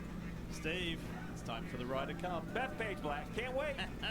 Sunday, it's Premier League. And next Sunday is Kansas. Kansas, we were just talking about it. It's all here. After today, USA. What a weekend that is. 6 races remain. Exactly. And then Kansas, if you thought this race was crazy, every single year Kansas is like just a moment in the playoffs. It looks so benign, yet every time it turns into an absolute fight. I'm not sure why it's that way. I expect no different when we head out west. So 54 laps to go. There's 3.5 seconds between the leader and his teammate from Ryan Blaney, Joey Logano. Joey's got 6 lap fresher tires, Jeff. It's the only thing that worries me is that. I know we've got the long run speed, but Joey's got the 6 lap fresher tires. That's the only thing that worries me. I think we got the long run car to be able to hold off Joey. I just don't know if we've got the tire to be able to. We'll see. The Menards Ford for Team Penske, Ryan Blaney out in front here in New Hampshire and looking good. We'll see, Padre. Yeah, trust me. I'm hoping we can do it. 52 to go. Young homeowner starts to turn into their parent. It helps to show them just how bad it can get. So they just hang out here. There's 6 seconds back right now. Now he had some late run speed. We'll see if he has that here late in this, but They don't have changing rooms here? No, they do. Progressive can't save you from becoming your parents, but we can save you money when you bundle home and auto with us. Why is he eating his lunch in here? You're asking the right questions. Drop whatever you're doing right now. The Wendy's $8 JBC meal deal is here. That's 2 junior bacon cheeseburgers, medium fries, and a medium drink. So you better be on your way. Bacon waits for no one. The #1 deal for the #1 bacon cheeseburger, gotta be Wendy's. When it comes to your wireless plan, don't settle for less. Get more with a free 5G phone and real unlimited data from Straight Talk. More ways to connect. The last lap of the race. And when you spend less with Straight Talk, you can get more moments to yourself by getting something for them. Switch to Straight Talk and get a free 5G phone on us on America's most reliable 5G network. Straight Talk, official partner of NASCAR. Find us at straighttalk.com and Walmart. The Bush Guy, cold and smooth survival skills. My watch is broken. You can tell time by measuring the sun's distance from the horizon. Looks like happy hour. Head for the mountains. Pod's last sale of the summer is even bigger than ever. Now you can save up to 30% on moving and storage until September 22nd. Whether you're relocating, Less than 50 to go. renovating your current one, save up to 30%. Pods brings the container to you, and you can. I'm gonna be worried until we see the white flag. Take it to your new place You know? or store it at a secure Pod storage center until you need it, and you don't have to do the driving. Don't miss this bigger than ever offer. Save up to 30% today. Book at pods.com. $7 for coffee? Nah. How about Sonic's salted caramel toffee iced coffee with cold foam for only $2.99? It's the fancy without the pricey. Kind of like that one backstretch wall shot. Well, there goes everything. There's a reason we do all this shifting. The wear around. You harness this and put it in that so you can feel like this. Now you're up to speed. You in? He had hard too. Cody Ware in the Parts Plus Ford for Rick Ware Racing. Damaged current race car has brought out the most recent caution. Yeah, heavy damage to the front of this 51 car. This is going to be a stressful lineup. Let's see what happens exactly, Jeff. Ooh. It gets up the race. Yeah, I got inside of Dylan and Three and then spins out. Remember, there was contact between those guys earlier. I don't know if that had anything to do with this incident. Well, I think that one speaks for itself. That was the view from Tyler Reddick. I think that's why you hear Steve and Jeff silent, because I think we know what that was. All right, Jeff. I know what that looked like. See how I asked him before he could ask me? At least from my perspective. This is what we talked about earlier. 12 car was catching these guys. 12 was trying to lap them. Yeah, this was the earlier incident. 51 turned him around. That was early in the race. So pit lane is open and there's Hey, here they come. number of takers. Busy. Everybody really but Josh Berry. I assume we're going to see right side tires. No, only Chase Elliott. Chase Elliott stayed out. Looks like Barry and Elliott were the only two that stayed out. Everybody else to pit road. Could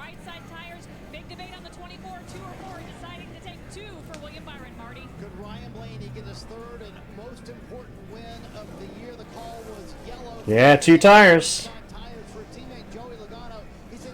Big battle between him and Logano coming off. I don't know who dipped that. Nice drag race with his teammate Blaney off of pit road, but those two will leave first and second. It was pretty tight between the teammates. Only 2 cars stayed out. Jumped up a position as well. Kyle Larson lost a spot, but he got jammed in exiting his box with Tyler Reddick immediately ahead. And Chase Elliott, along with Josh Berry, stayed out. Here's the reason for the caution one more time. Cody Ware and Austin Dillon. Did you know NASCAR fans? The time is now to turn your love of racing into free tickets, merchandise, VIP experiences, and much, much more. Rack up fan rewards points by watching races at home, playing fantasy, completing challenges, and visiting tracks. Then redeem your points for epic prizes. You earn the driver's seat. What are you waiting for?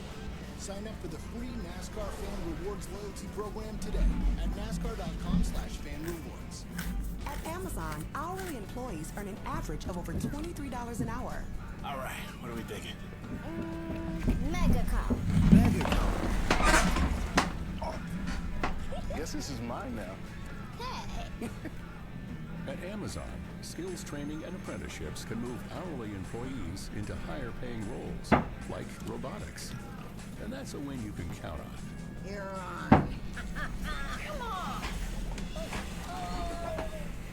At Napa, we're the pros who know how to make your business our business. Pros everywhere you need us, with every part you need. From brake pads to stock your shop in Orange County, California, to oil filters for your fleet in Orange County, Florida. It's why we built a nationwide This should be interesting now. exceptional service, all driven by one mission: to keep businesses big, small, and everything in between moving full speed ahead. Yeah. You're watching the 2025 NASCAR Cup Series playoffs here at New Hampshire Motor Speedway, presented by Toyota.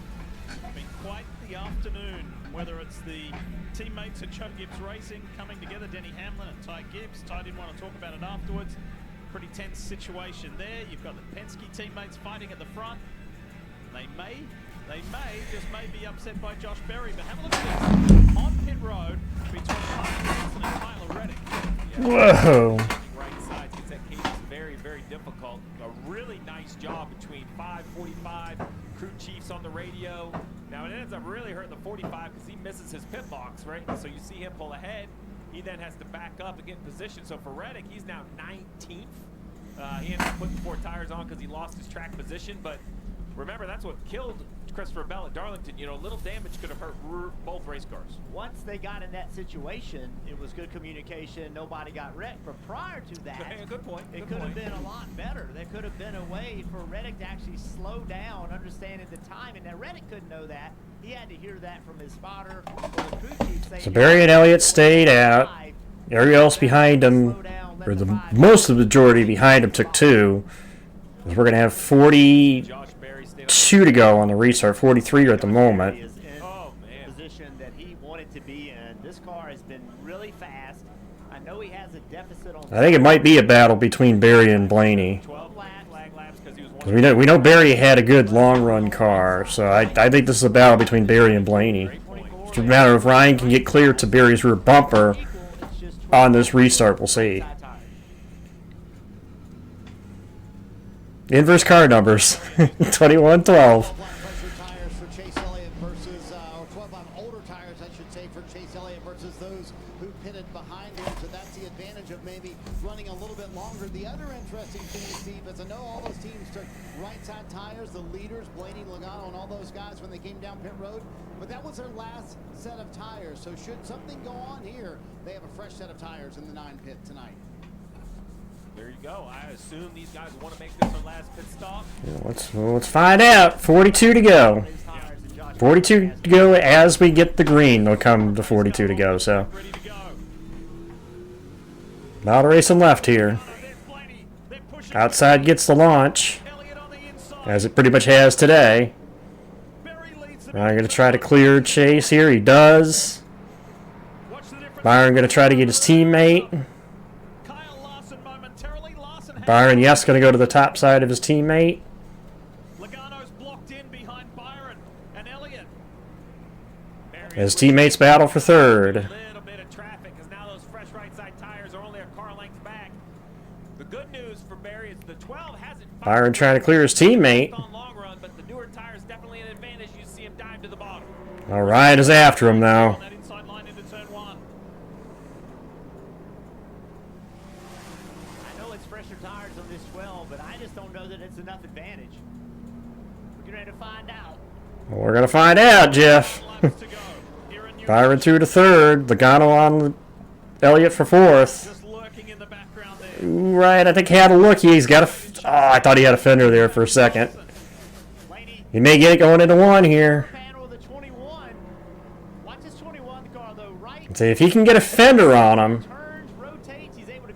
that's the difference. If he can get the fender along him, he can pull back to him. And it's working those right side tires of the 12 as Byron tries to inch in. Today's the day that There you go. Look at the run there. Off at 4. He's going to be alongside down the straightaway. I think he's going to get him into 1 here. Got him. Clear. I'm telling you, that car's been turning good all day long, and it just showed right there. That car's been one of the best cars turning through the corner all day, and he just showed it right there.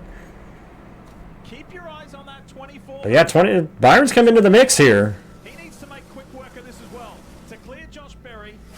Tries at this late race speed out of the 24. Barry went to the bottom that time, kind of surprised. Byron just a little bit. He's been using a lot of racetrack. Well, you don't have that long a run now, Trish. You're getting now where it's not going to be that long a run now. We restart with 42 to go. So, and if you start losing positions, like if he loses the spot to Byron, that's Byron he's going to have to get back by. Best thing going for Barry, if he thinks he's got a better car in the long run, is to keep that 24 behind him and keep it so that it's just Blaney ahead of him. He can't lose another position. Ooh, Joey and Chase going at it. Chase stayed out, along with Josh Berry when everybody else dived for pit road, but Logano's been able to successfully pull that off, or has he? Back comes Elliott. 36 to go. 36 miles, roughly. I know New Hampshire's just a little over a mile in length, but... And ahead of these guys, Josh Berry is still remaining a roadblock for William Byron's progress. I think the new tire advantage is kind of diminished now, Steve. I'm not sure what your thought is on that, but the restart, I think, is when you really had it. Oh, Joey up the hill. Trying to keep Elliott from side drafting him. We're not careful to drag Larson right into this mix, too. This has been phenomenal between these two. The last 2-3 laps. Elliott gonna clear him here. Let's watch Logano at work. So you're gonna try to get back to the inside here. Pulls low. Try to turn off that corner, not quite. He wants about anywhere between 5.5 tenths to 6 tenths between Blaney and Barry. Byron's about a second point, 1.2 seconds.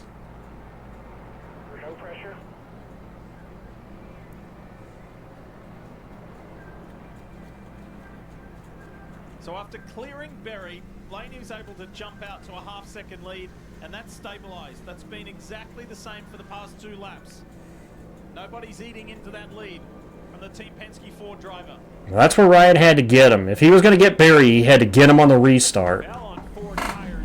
Because that was the big advantage if you were going to take those 2 tires, is you got to get him on the restart, not let it equal out. That's what he did. Lost 6 spots in 1 set of corners. Still 24 above the cut line. You just never know where those 6 points are really going to matter, and I think Bell's thinking it going the other direction, right? 24 above the cut line, now 25.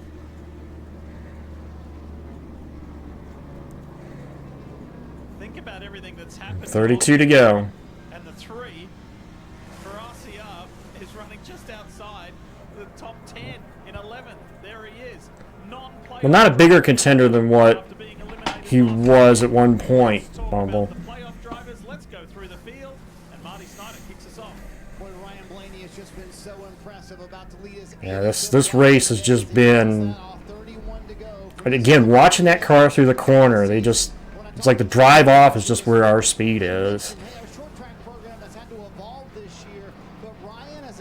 I mean, that's how he got Barry there.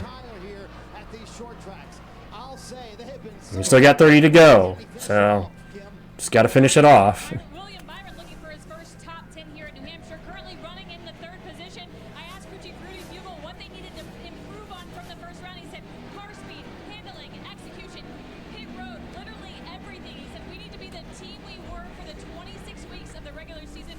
The first round was not the best round, but they were confident they had answered today, Marty, with a solid day. Kim, Ryan gained a 10th on Barry there. It's up to 7/10 now. And that battle continues for 4th between Logano and Elliott. And remember, they were just 5 above the cut line when they came into the race today. Going to gain a little bit on that. But here comes Logano trying to get that spot, Lee. Just time and time again working on Chase Elliott, and Elliott is relentless. Well, he's doing exactly what Jeff pointed out. The 21 was trying to do, right? The 9's just committing to the top lane. All right, the Joey may have him here. Yeah, Joey's got him here. I think has the speed to cross him over. He doesn't, so mission accomplished for the 22. Hand out the window. He understands Chase. Pretty clean battle between the two of them, too. For the 9, I think it's very important to just really maintain this tire life. Remember, 10-lap older tires. He should be okay, but I can see a scenario where he falls back to 8th or 9th. You also have to remember what the mission was going into today after qualifying. They qualified poorly. How do you get points? How do you get stage points? What is a successful day? It isn't always a win. This is a point 27 to go. in these 3 races. If you don't win, it's all about points. You have to maximize your day, maximize your capabilities. You have to wonder if they leave here. Byron now 2 seconds back of the lead. Barry's kind of maintained about 7/10 back of Blaney. Logano battle. Blaney having to work so hard from that restart. Pardon me. Logano having to work so hard from that restart to get by the likes of Chase Elliott. There's now a 3.5 second gap between the race leader Blaney and his teammate Logano in 4th. So keep that in mind. I think it is pretty much a battle at this point between Barry and Blaney. At the bottom of the playoff leaderboard is 23:11. Here they are side by side. We just saw Reddick have his issue on pit road. He's still in the lead lap running 21st. Bubba Wallace For 26 to go. position 25th on the racetrack. First car 1 lap down. They gained a little bit there. Way to improve for points at this would be a yellow and to get back on the lead lap. And yes, it's only the first race in the round of 12, but have a look at the points in the bottom left of your screen. The 23:11 teammates are both below the cut line, along with Ross Chastain. It didn't start that way for Reddick either. Reddick was a top 10 car at one point, so they just haven't kept up with the racetrack, it seems like. But there's some when you have a below average first race, right? Because you feel like you have to race the line. This race for the win's not over. We know that Barry has older right side tires than this 12 car. But the last few laps, Barry has been significantly faster than Blaney. As Blaney's saving a little bit of tires, he's trying to manage his tires. That we don't know, but right now the 21 is better, Marty. Jeff, I think Ryan Blaney's giving it all he's got right now. Tim Vita was giving him Josh Berry's lap time the last couple of laps, and Blaney just came on the radio, said, tell me where he's running. So Tim Vito, his spotter, is giving Ryan Blaney that information. So Barry got a little loose there, lost a little time. Not much. down and quicker than Blaney right now. I've seen this most of the day. Blaney, I'm sorry, the 21 of Barry didn't always have track position, but he has been fast. And much of the race, he was actually faster than this 12 car. Obviously, thinking he had older right side tires, he couldn't win, but he is faster, clearly faster on corner entry. Runs up the racetrack. Watch what that allows him to do on corner exit. Really Let's see, we're getting down to crunch time. Wow, that last time it was obvious. 22 to go. Entry speed into 1. Better, not quite as big of a gap as he did in turn 3, but oh wow, man, that 21 rolls the middle nice. And so Barry is actually trying to be the first playoff guy to non-playoff guy to win. Obviously got eliminated last week at Bristol. Trying to be the first non-playoff guy to win this season in the playoffs. All 3 of the opening races of all 3 of the playoff races so far have been won by playoff guys.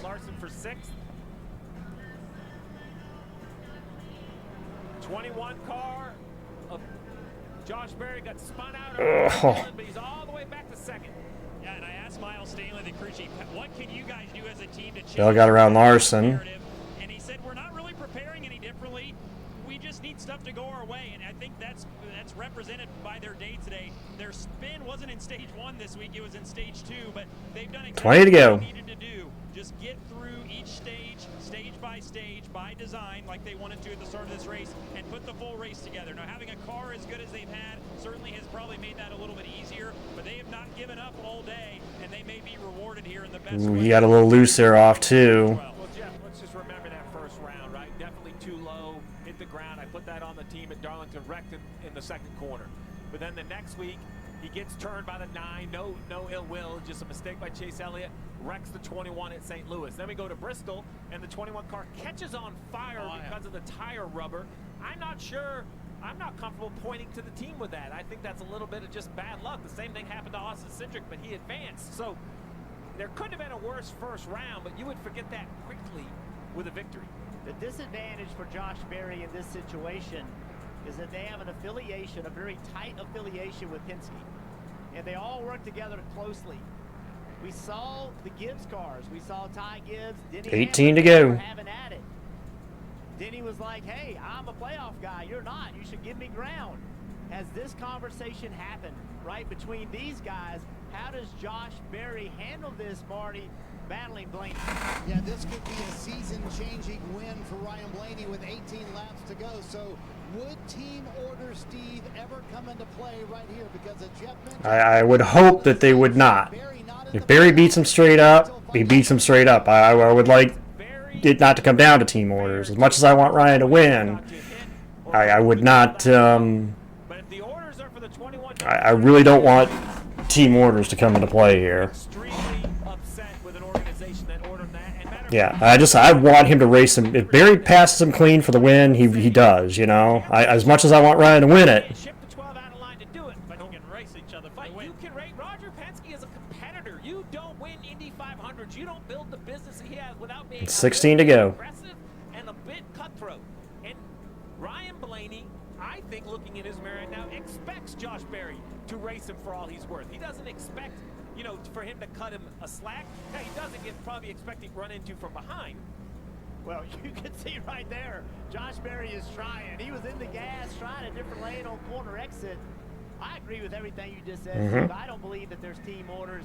You can't win this race. I do believe Josh Berry has to race him with respect. 15 to go. Because he's his teammate anyway, not just because of the point situation. Bottom box, Chase Briscoe racing. Well, then that's where it's like, what do you do to the manufacturer after what happened to Martinsville last year?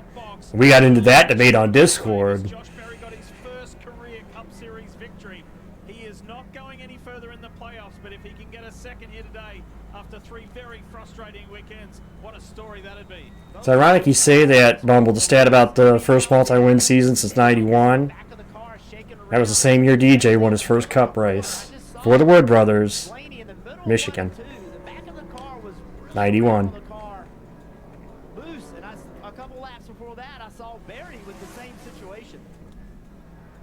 Now, that's probably why they're so fast, right? Well, that's what I was saying. Getting that car to turn and rotate with grip is a massive advantage at this racetrack. The only fear with being loose is being tight. You kind of lose time slowly. No big moments, but with loose, you could make one big slip and the car can go by you. Here it is. I think Berry's as close as he's been.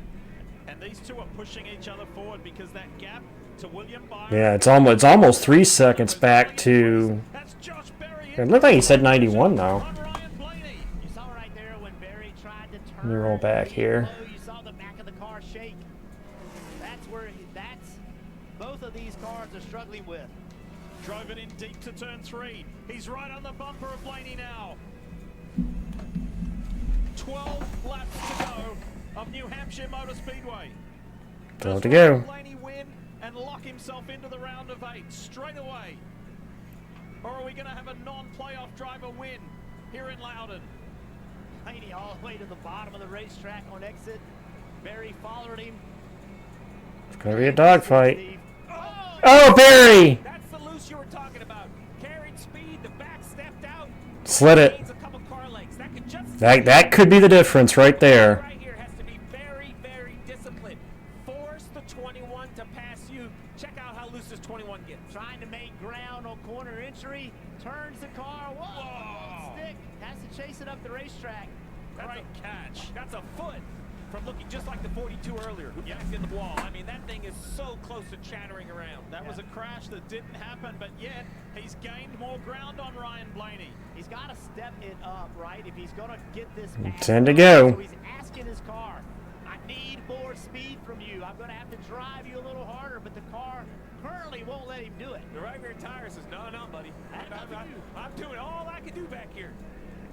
You know, I think this was where the tire difference is starting to come into play. Him getting loose, tires are starting to go. I think this is where those tires are starting to, those right side tires. I mean, give credit to Josh Berry and the run they've had today, despite the contact of the spin. You gotta tip your hat to them no matter what happens here. They're now hot, they're slippery, it slows the car down. Josh has to take a breath, try to get them to, and they may not cool down. But this isn't like them raw car tires we've seen over time. I love the way these softer tires race. I think that's what we've seen here today. Cars slipping and sliding. 8 to go in New Hampshire. Blaney to understand as well as he starts to gap Berry is don't ask too much of your race car. Don't make the tire mad. Practice runs usually don't lie. And yesterday in practice, Ryan Blaney looked so good, so consistent, so fast. And that's materialized into him leading for 108 laps today. Yeah, it's almost a second now. From winning for the first time here in New Hampshire. Blaney, a playoff driver, Berry, a non-playoff driver, Byron. Still want to see that white flag is what I want to see. 7 to go. Not going to be comfortable until I see that white flag. A great day for Logano. Chase Elliott stayed out on the caution, much like Josh Berry, currently running 5th. He might lose a spot to Bell, who's coming on 4 tires, but I think after the poor qualifying run for the 9, they have to be very happy with the overall. Might lose a spot here to Bell. Bell coming on a little late here. That is an epic day for Chase Elliott. He knew it was going to be tough, but boy, went about it in a workmanly fashion. Alan Gustafson and the 9 team, superb effort. And you look Ooh, Bell got a little loose right there. Plus 26. 6 to go. From that bad restart. Briscoe also, he's up 6 spots right here. This 19 car, Briscoe. Quick shout out to the Spire Motorsports teammates Michael McDowell, Carson Hocevar, running in the top 10 and keeping the Southern 500 winner out of the top 10. There's Briscoe on the right of your screen. There's McDowell in the Gainbridge, 71. Trying to chase down Ross Chastain for 8th. He'll come to 5 to go. Further back, Todd Gittleman, Noah Gregson in the top 20 having good runs. Austin Dillon 13th, Priest 14th. Berry gained a couple tenths that time. It's down to 7 tenths. Gibbs, conversation that may happen between the 54 and the 11. That's going to have to be talked about. We've seen Blaney lose some track position, being able to drive his way back through. Can we request open 4 to go. Oh boy. Look, this ride from Blaney and Berry. Both have been the fastest 2 race cars on the track for most of the day. Berry's trying to get the most out of his car. That was so much fun to watch. A little bit older tire. Reminds me of the last time a 12 car won at this racetrack. Fun to see drivers put their cars on the edge, trying to September 2005, when Ryan Newman and Tony Stewart had that great late race battle. If I recall correctly, that is the last time the number 12 has won a Cup race on this racetrack. September 2005. Nashville, when he got that first win on the season, was a considerable turning point. And especially the last 9-10 races have been epic. His consistency has been amazing. That win at Daytona, Two to go. Final 2 laps. If you haven't seen the onboard, go online and check it out. It's amazing how he won that race. And now he's within 2 laps, just over 2 miles. That it was, Bumble. For the first time at New Hampshire Motor Speedway. Yeah, Josh Berry behind him is now fallen back to almost a second. I think the big power slide into turn 3, just that was it. The rear tires, the last bit of life or advantage they had went away. White flag. 1 more to go. 1 lap to go. Presented by Credit One Bank. I honestly didn't think they'd get out would make it to the next round, but I should know. I should never doubt my guy. Should never doubt my guy in this team. This circuit will be 116, and it'll be the victorious one. Well, we won the race before the playoffs started. guess what? We're moving to the round of 8. Blaney's going to win New Hampshire and head to the round of 8. First time the number 12 has won at New Hampshire at the Cup Series since Ryan Newman won here. That was a good battle with Barry too. Barry, if he hadn't got loose, I would have been worried. I was worried.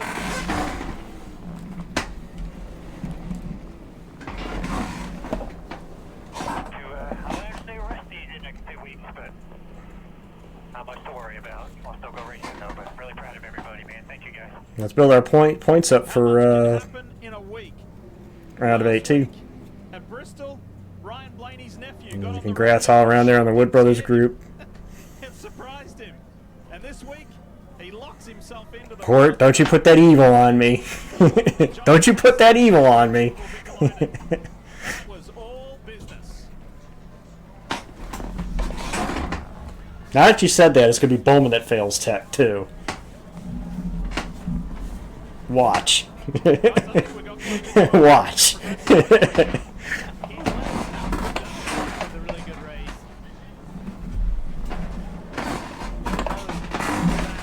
Yeah, they're peaking at the right time, you know. We didn't know what to expect. You know, the day proves it once again.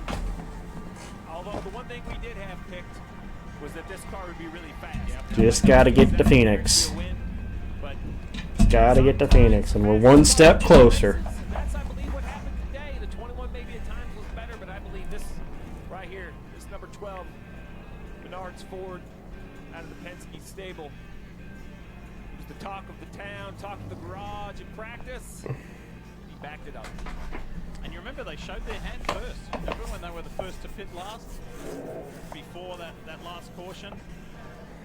But that strategy worked for the 12 team. Great Paul Johnson. I can't. Great driving from Ryan. What's funny, Bumbles, I said it and the Daytona happened, and I was like, okay, I'm not doubting these guys anymore now.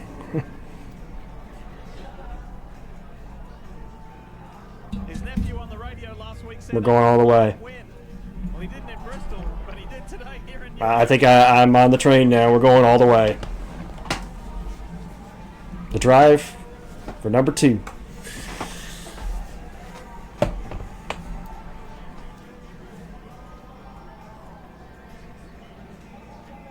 Welcome to the round of 8. Ryan Blaney advances at his first shot to do it. Here in the round of 12 at New Hampshire, Josh Berry made him earn it, but Ryan Blaney and the 12 team get to celebrate in front of a packed house here at the Magic Mile.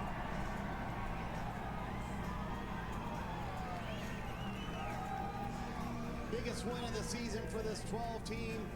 Man, yeah, go get the checkered flag.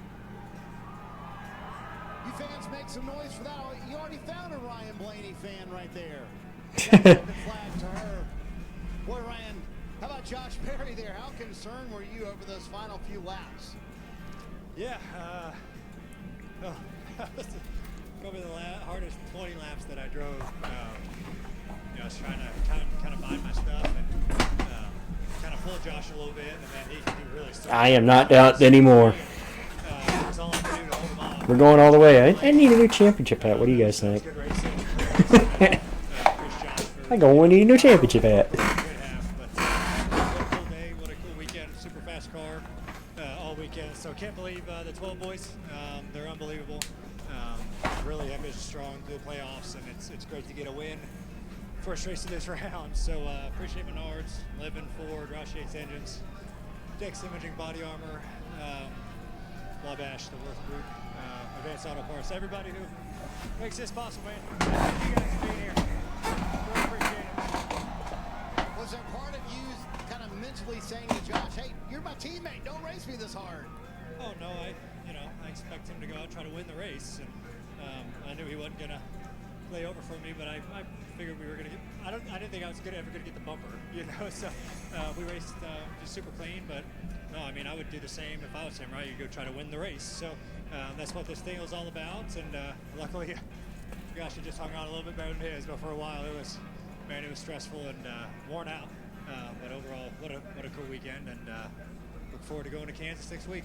So Lee just mentioned it a moment ago. Your nephew told you a week ago, hey, Uncle Ryan, go win one for me. Is it okay for Uncle Ryan to deliver 1 week later?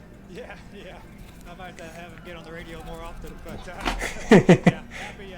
I know Louie and Bodie are watching, so buddy, we did it a week later, but I'm happy we could do it. In front of all these fans here at New Hampshire, Ryan Blaney gets his first ever win here in the Northeast. And he to the round. Yeah, baby. He was pushed hard too.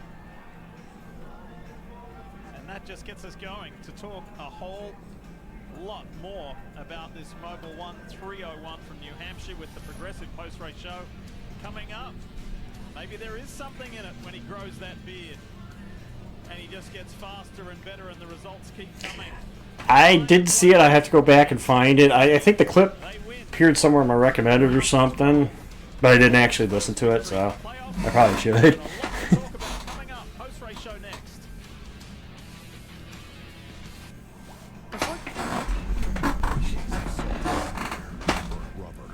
That's what I'm talking about.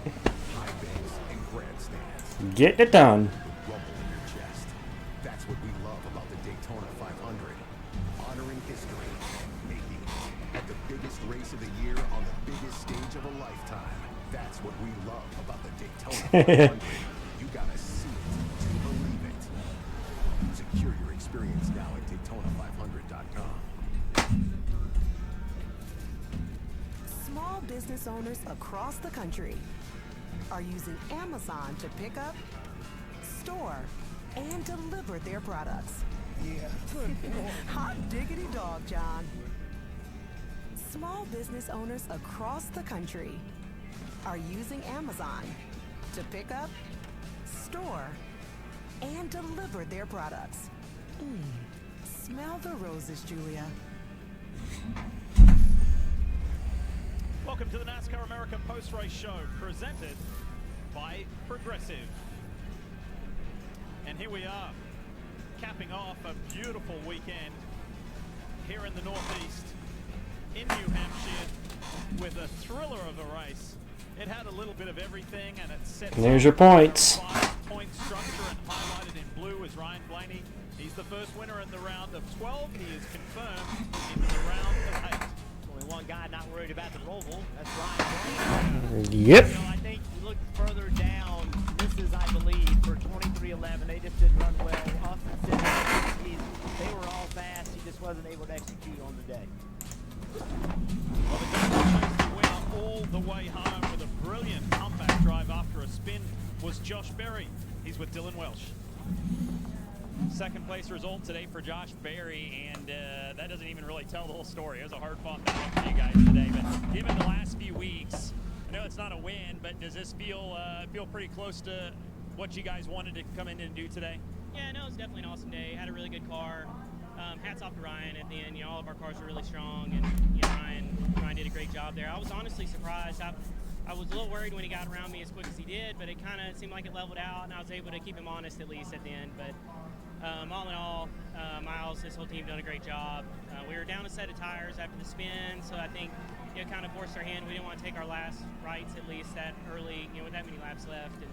But we still made the most of it. So just hats off to everybody at Wood Brothers, and Team Penske, Motorcraft, Quick Lane, Dex Imaging, Hero, Ford Racing. Yeah, just things to finish second, but I mean, after the last couple weeks, it feels really good. This is definitely what we're capable of, and you know, hopefully we can keep going. In the moment, had you given or did you give any thought to how you would race Ryan if you got to him? I mean, I was going to race him, but you know, it's definitely a tough situation. You got to take care of him, right? I mean, but that's how I try to race anyway. You know, I mean, these restarts and stuff. You know, I try to do the best I can to be smart, and it's tough out there sometimes. I like how you get the delay in the radio commentary. Through short track racer, great day for Josh Berry and the Wood Brothers. Third place finish for William Byron, his first career top 10 in New Hampshire. Kind of hard to believe. What questions were you and the team able to answer that you had here today? Yeah, it was a good day. I mean, it was a good day overall. I felt like a lot of things, you know, that we've just kind of been building on the short tracks were working for us, and I feel like this place has always been tricky for me in the Cup car. I feel like the other series were good, but this place in the Cup car has been tough on us. So yeah, just trying to build, you know, little bits here and there, and I just felt like we could really stack runs together. We had a couple weak runs in stage 1 and started stage 2, but then once we kind of got that out of the way, I felt like we were really strong. So Penske guys were super fast. They were kind of in another zip code, but I felt like other than that, we were really competitive, and just really proud of our team, Raptor Chevrolet. You know, if we can just build on this, I think all of our short tracks are starting to kind of come together. You stacked some points today, plus 47 as you enter Kansas next week. What kind of breathing room does that allow the team? I mean, it's no breathing room because you got to go out there and execute every week. You got to keep your foot on the gas in this deal. So it's, yeah, if we can go to Kansas and be up front contending for a win, and then, you know, then you go to the Roval and you can just kind of have that one, you know, where you can kind of reset. But yeah, I mean, you just got to take it 1 week at a time. Definitely wasn't expecting to be this strong here, so hopefully we can go to Kansas and be really good. Podium finish here for William Byron in the 24 team. Yeah, that's always positive to hear, isn't it? Not expecting to be this strong here. First top 10 at New Hampshire for William Byron, and sets up well in the big picture scheme of things. Welcome in, folks. We can be Jeff Burton, Steve Letard. First, let's jump back to Ryan Blaney. Was that a championship-style drive from him today? Yeah, it really was.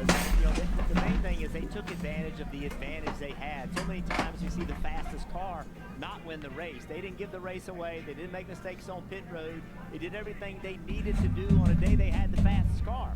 And I would say also, if you did back in the field, a lot of other guys did too. Everybody came into this race knowing the Penske's were the fastest.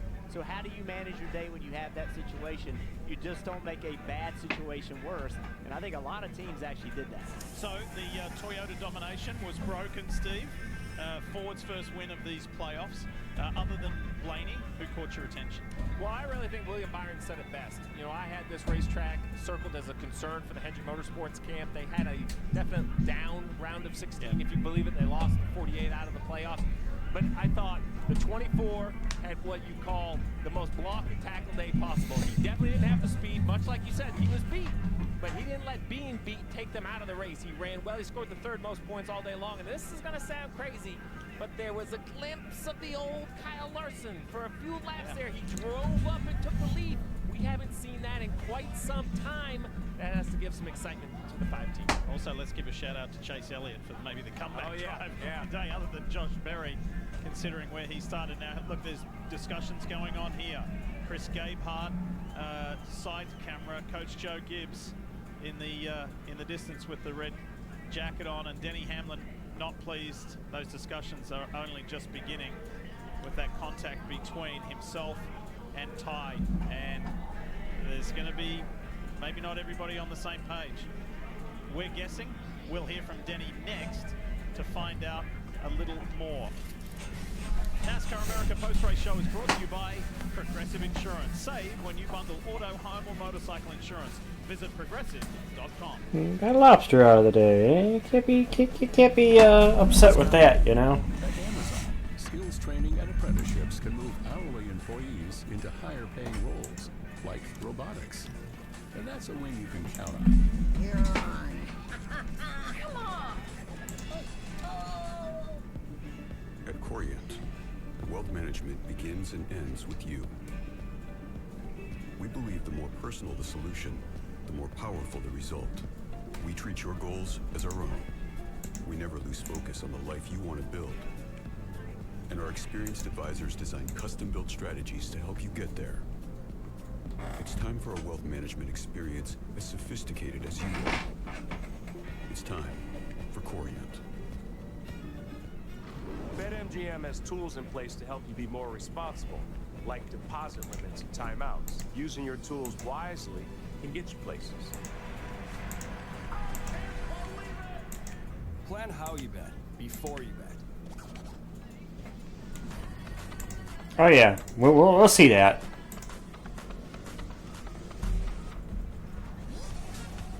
With hundreds of sales every week, eat well for less at Whole Foods Market.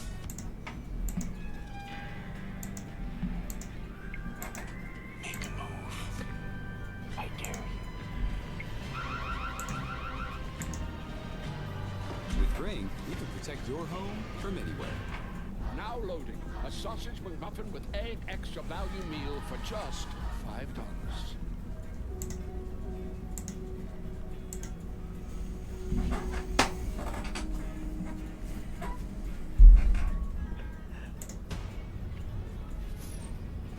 The NASCAR America post-race show presented by Progressive.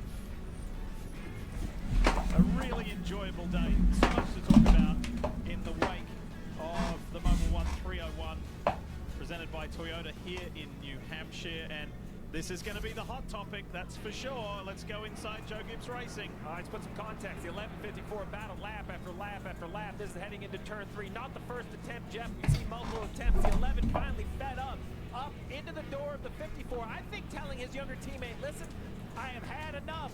I'm a faster car. I'm a playoff car. Let me by. They go down to turn 1. And finally, I think the 11 snaps. That's how I see it as well. I certainly, this went on for lap after lap after lap, and the frustration was building. We heard the radio from Denny Hamlin, like, what is he doing? And then you called it exactly right. The move in 3 and 4 was, I've had enough. Yep. Fuck the racetrack. I'm faster than you. And then he didn't get the ground, and so Denny spent. The one thing we didn't talk about in the race call was there could have been even more collateral damage there, because that was Christopher Bell. There could have been 2 Gibbs cars out. It was. Now, look, I don't know if Denny Hamlin meant to spin him out, but he absolutely meant to ship him up the racetrack, and I think he was okay if he spun out because of the contact. Well, we promised you before we went to the break we'd hear from Denny Hamlin. Here he is. Especially a 12th place finish today for Denny Hamlin at the end of the day in New Hampshire. Have to start with the contact with Ty in turn 1.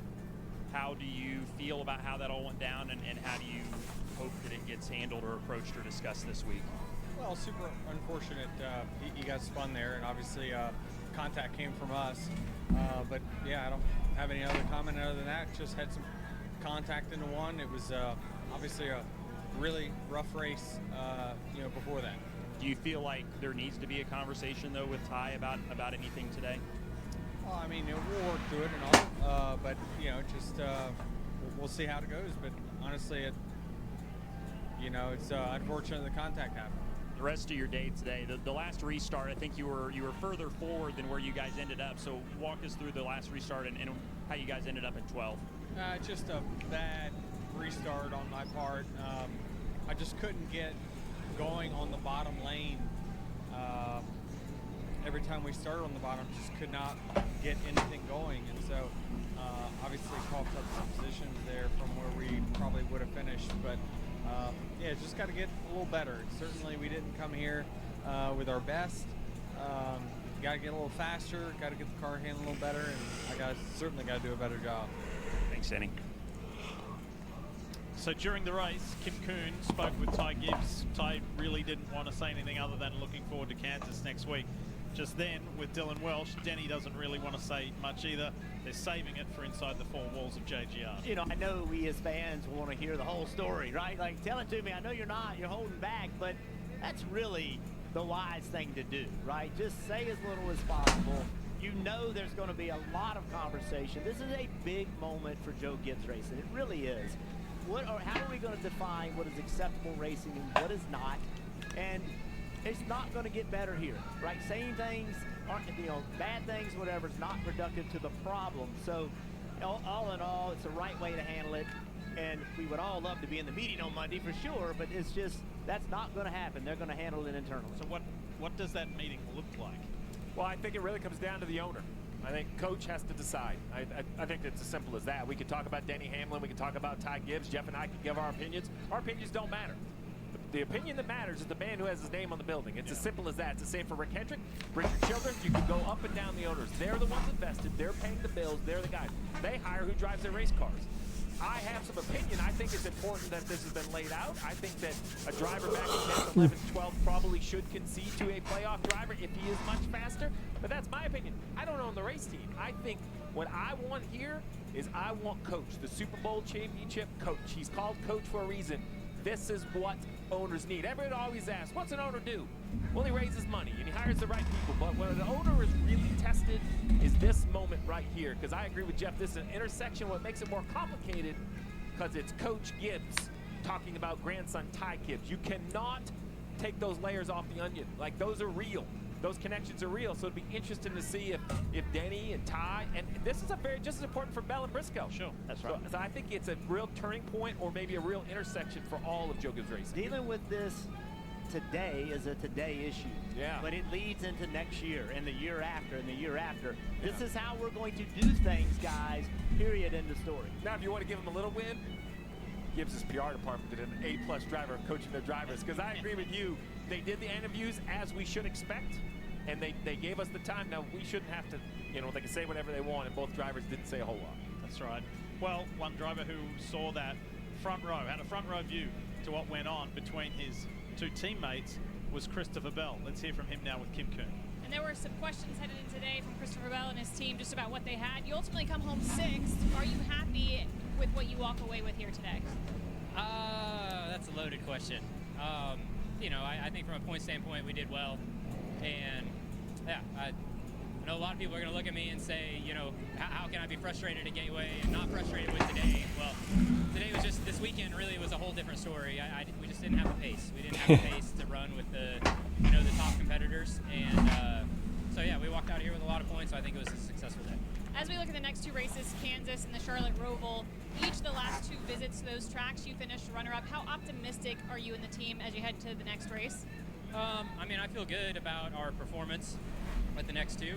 But that being said, I feel good about our performance coming into here, and it didn't turn out. So, Kansas is very similar to what we had at Darlington. So, yeah, hopefully we do good. I think we can. And then surely the Roval is a road course where we've been really strong at. So, optimistic. You never know until you get through them. But today was a good day and off to a good start in the round of 12. Well, Paul Wolf told me earlier this week, if it's not a win for the 22 team, they need to finish top 5, get a lot of points. They did exactly that. But Joey, it looked like you were in a position to win this race. How do you process how it kind of all finished up? Yeah, moments we were. The 12 was the fastest car, and the 21 was super solid with them. We were just kind of that next tier, and we did a good job getting a stage win, finished second in the first stage, get the pole today. It's hard to look at the weekend and say it's a failure. Just when you're home, you just want to win. Really bad. Winning here means so much to me personally. But when you look at our playoff run, I think we're plus 24 after this week, so that's great. It kind of makes up some of the playoff point deficit that we have going into the weekend. So overall, you got to be happy about that. Just so close to a win, but overall proud of the team. But to start the day below the cut line, Joey, and you mentioned it, to end up plus 24, that's got to be a good feeling. Yeah, it's good. We had 3 top 5s in a row. It seems like the team's hitting its stride. Pit stops are incredible. Everyone's doing what they need to do. Just got to get a little bit faster, right? The 12 is just a little bit quicker most of the time, so just got to keep working at him right now. What a strong day for this 22 team. They get the second most points, wind up 4th. Joey Logano, you could easily see through there. There's a bit of frustration when you lead almost half of the race and you don't come away with a win and you lose to your teammate. That hurts a little bit. The positive is he gets big points. So, Jeff, let's put the spotlight on the drivers we just heard, Christopher Bell. Well, one guy in the playoff leaves him to win. Everybody else is racing for points. And so, at the end of the day, how many points did I gain? And if I'm Christopher Bell, I gained, I'm 29 points to the good. I did a good job of managing a day that we didn't have a winning race car. So that's what you have to do. You have to make the best race, but you can't win. You did that today. Back to Logano, Steve. Biggest thing, and Marty mentioned it right at the end of that interview, he was below the cut line coming into this race. He is now plus 24 to the good. That's a positive day, albeit not the win. Positive, yes. Happy, no. You don't become a 3-time champ advancing. You become a 3-time champ being the best. And he knows right now he wasn't the best. And he's talking to who was the best today. And I think that's what you saw. That was a very professional interview from Joey Logano. And I think he could do our jobs up here in the booth because he analyzed it very well. We're doing the right things. We're hitting our stride. But then put that little and or but. We have to be faster because he knows while this type of performance will get him out of the round of the 12, he just expects or hopes to be in Phoenix, and the fastest car is what it's going to take. So, you don't become a 3-time champ without pushing every week. Are you telling me I've got a chance? Yeah. What you got to do is give Joey Logano a chance. That's right. That's right. And he'll capitalize on it. NASCAR America Post Race is brought to you by Progressive. Progressive Insurance. Save when you bundle auto, home, or motorcycle insurance. Visit progressive.com. With Prime Big Deal Days coming October 7th and 8th, greatness is a deal away. Alright. I think I'm out of here now. Gonna enjoy the rest of my evening.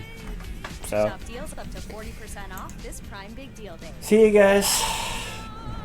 Kansas next week, the best mile and a half on the schedule. Should be fun. I'm ready for it. We'll go into Kansas's safe next 2 weeks. It's just going to be about getting points. Building some points for the round of 8. Peace out, baby. Peace out.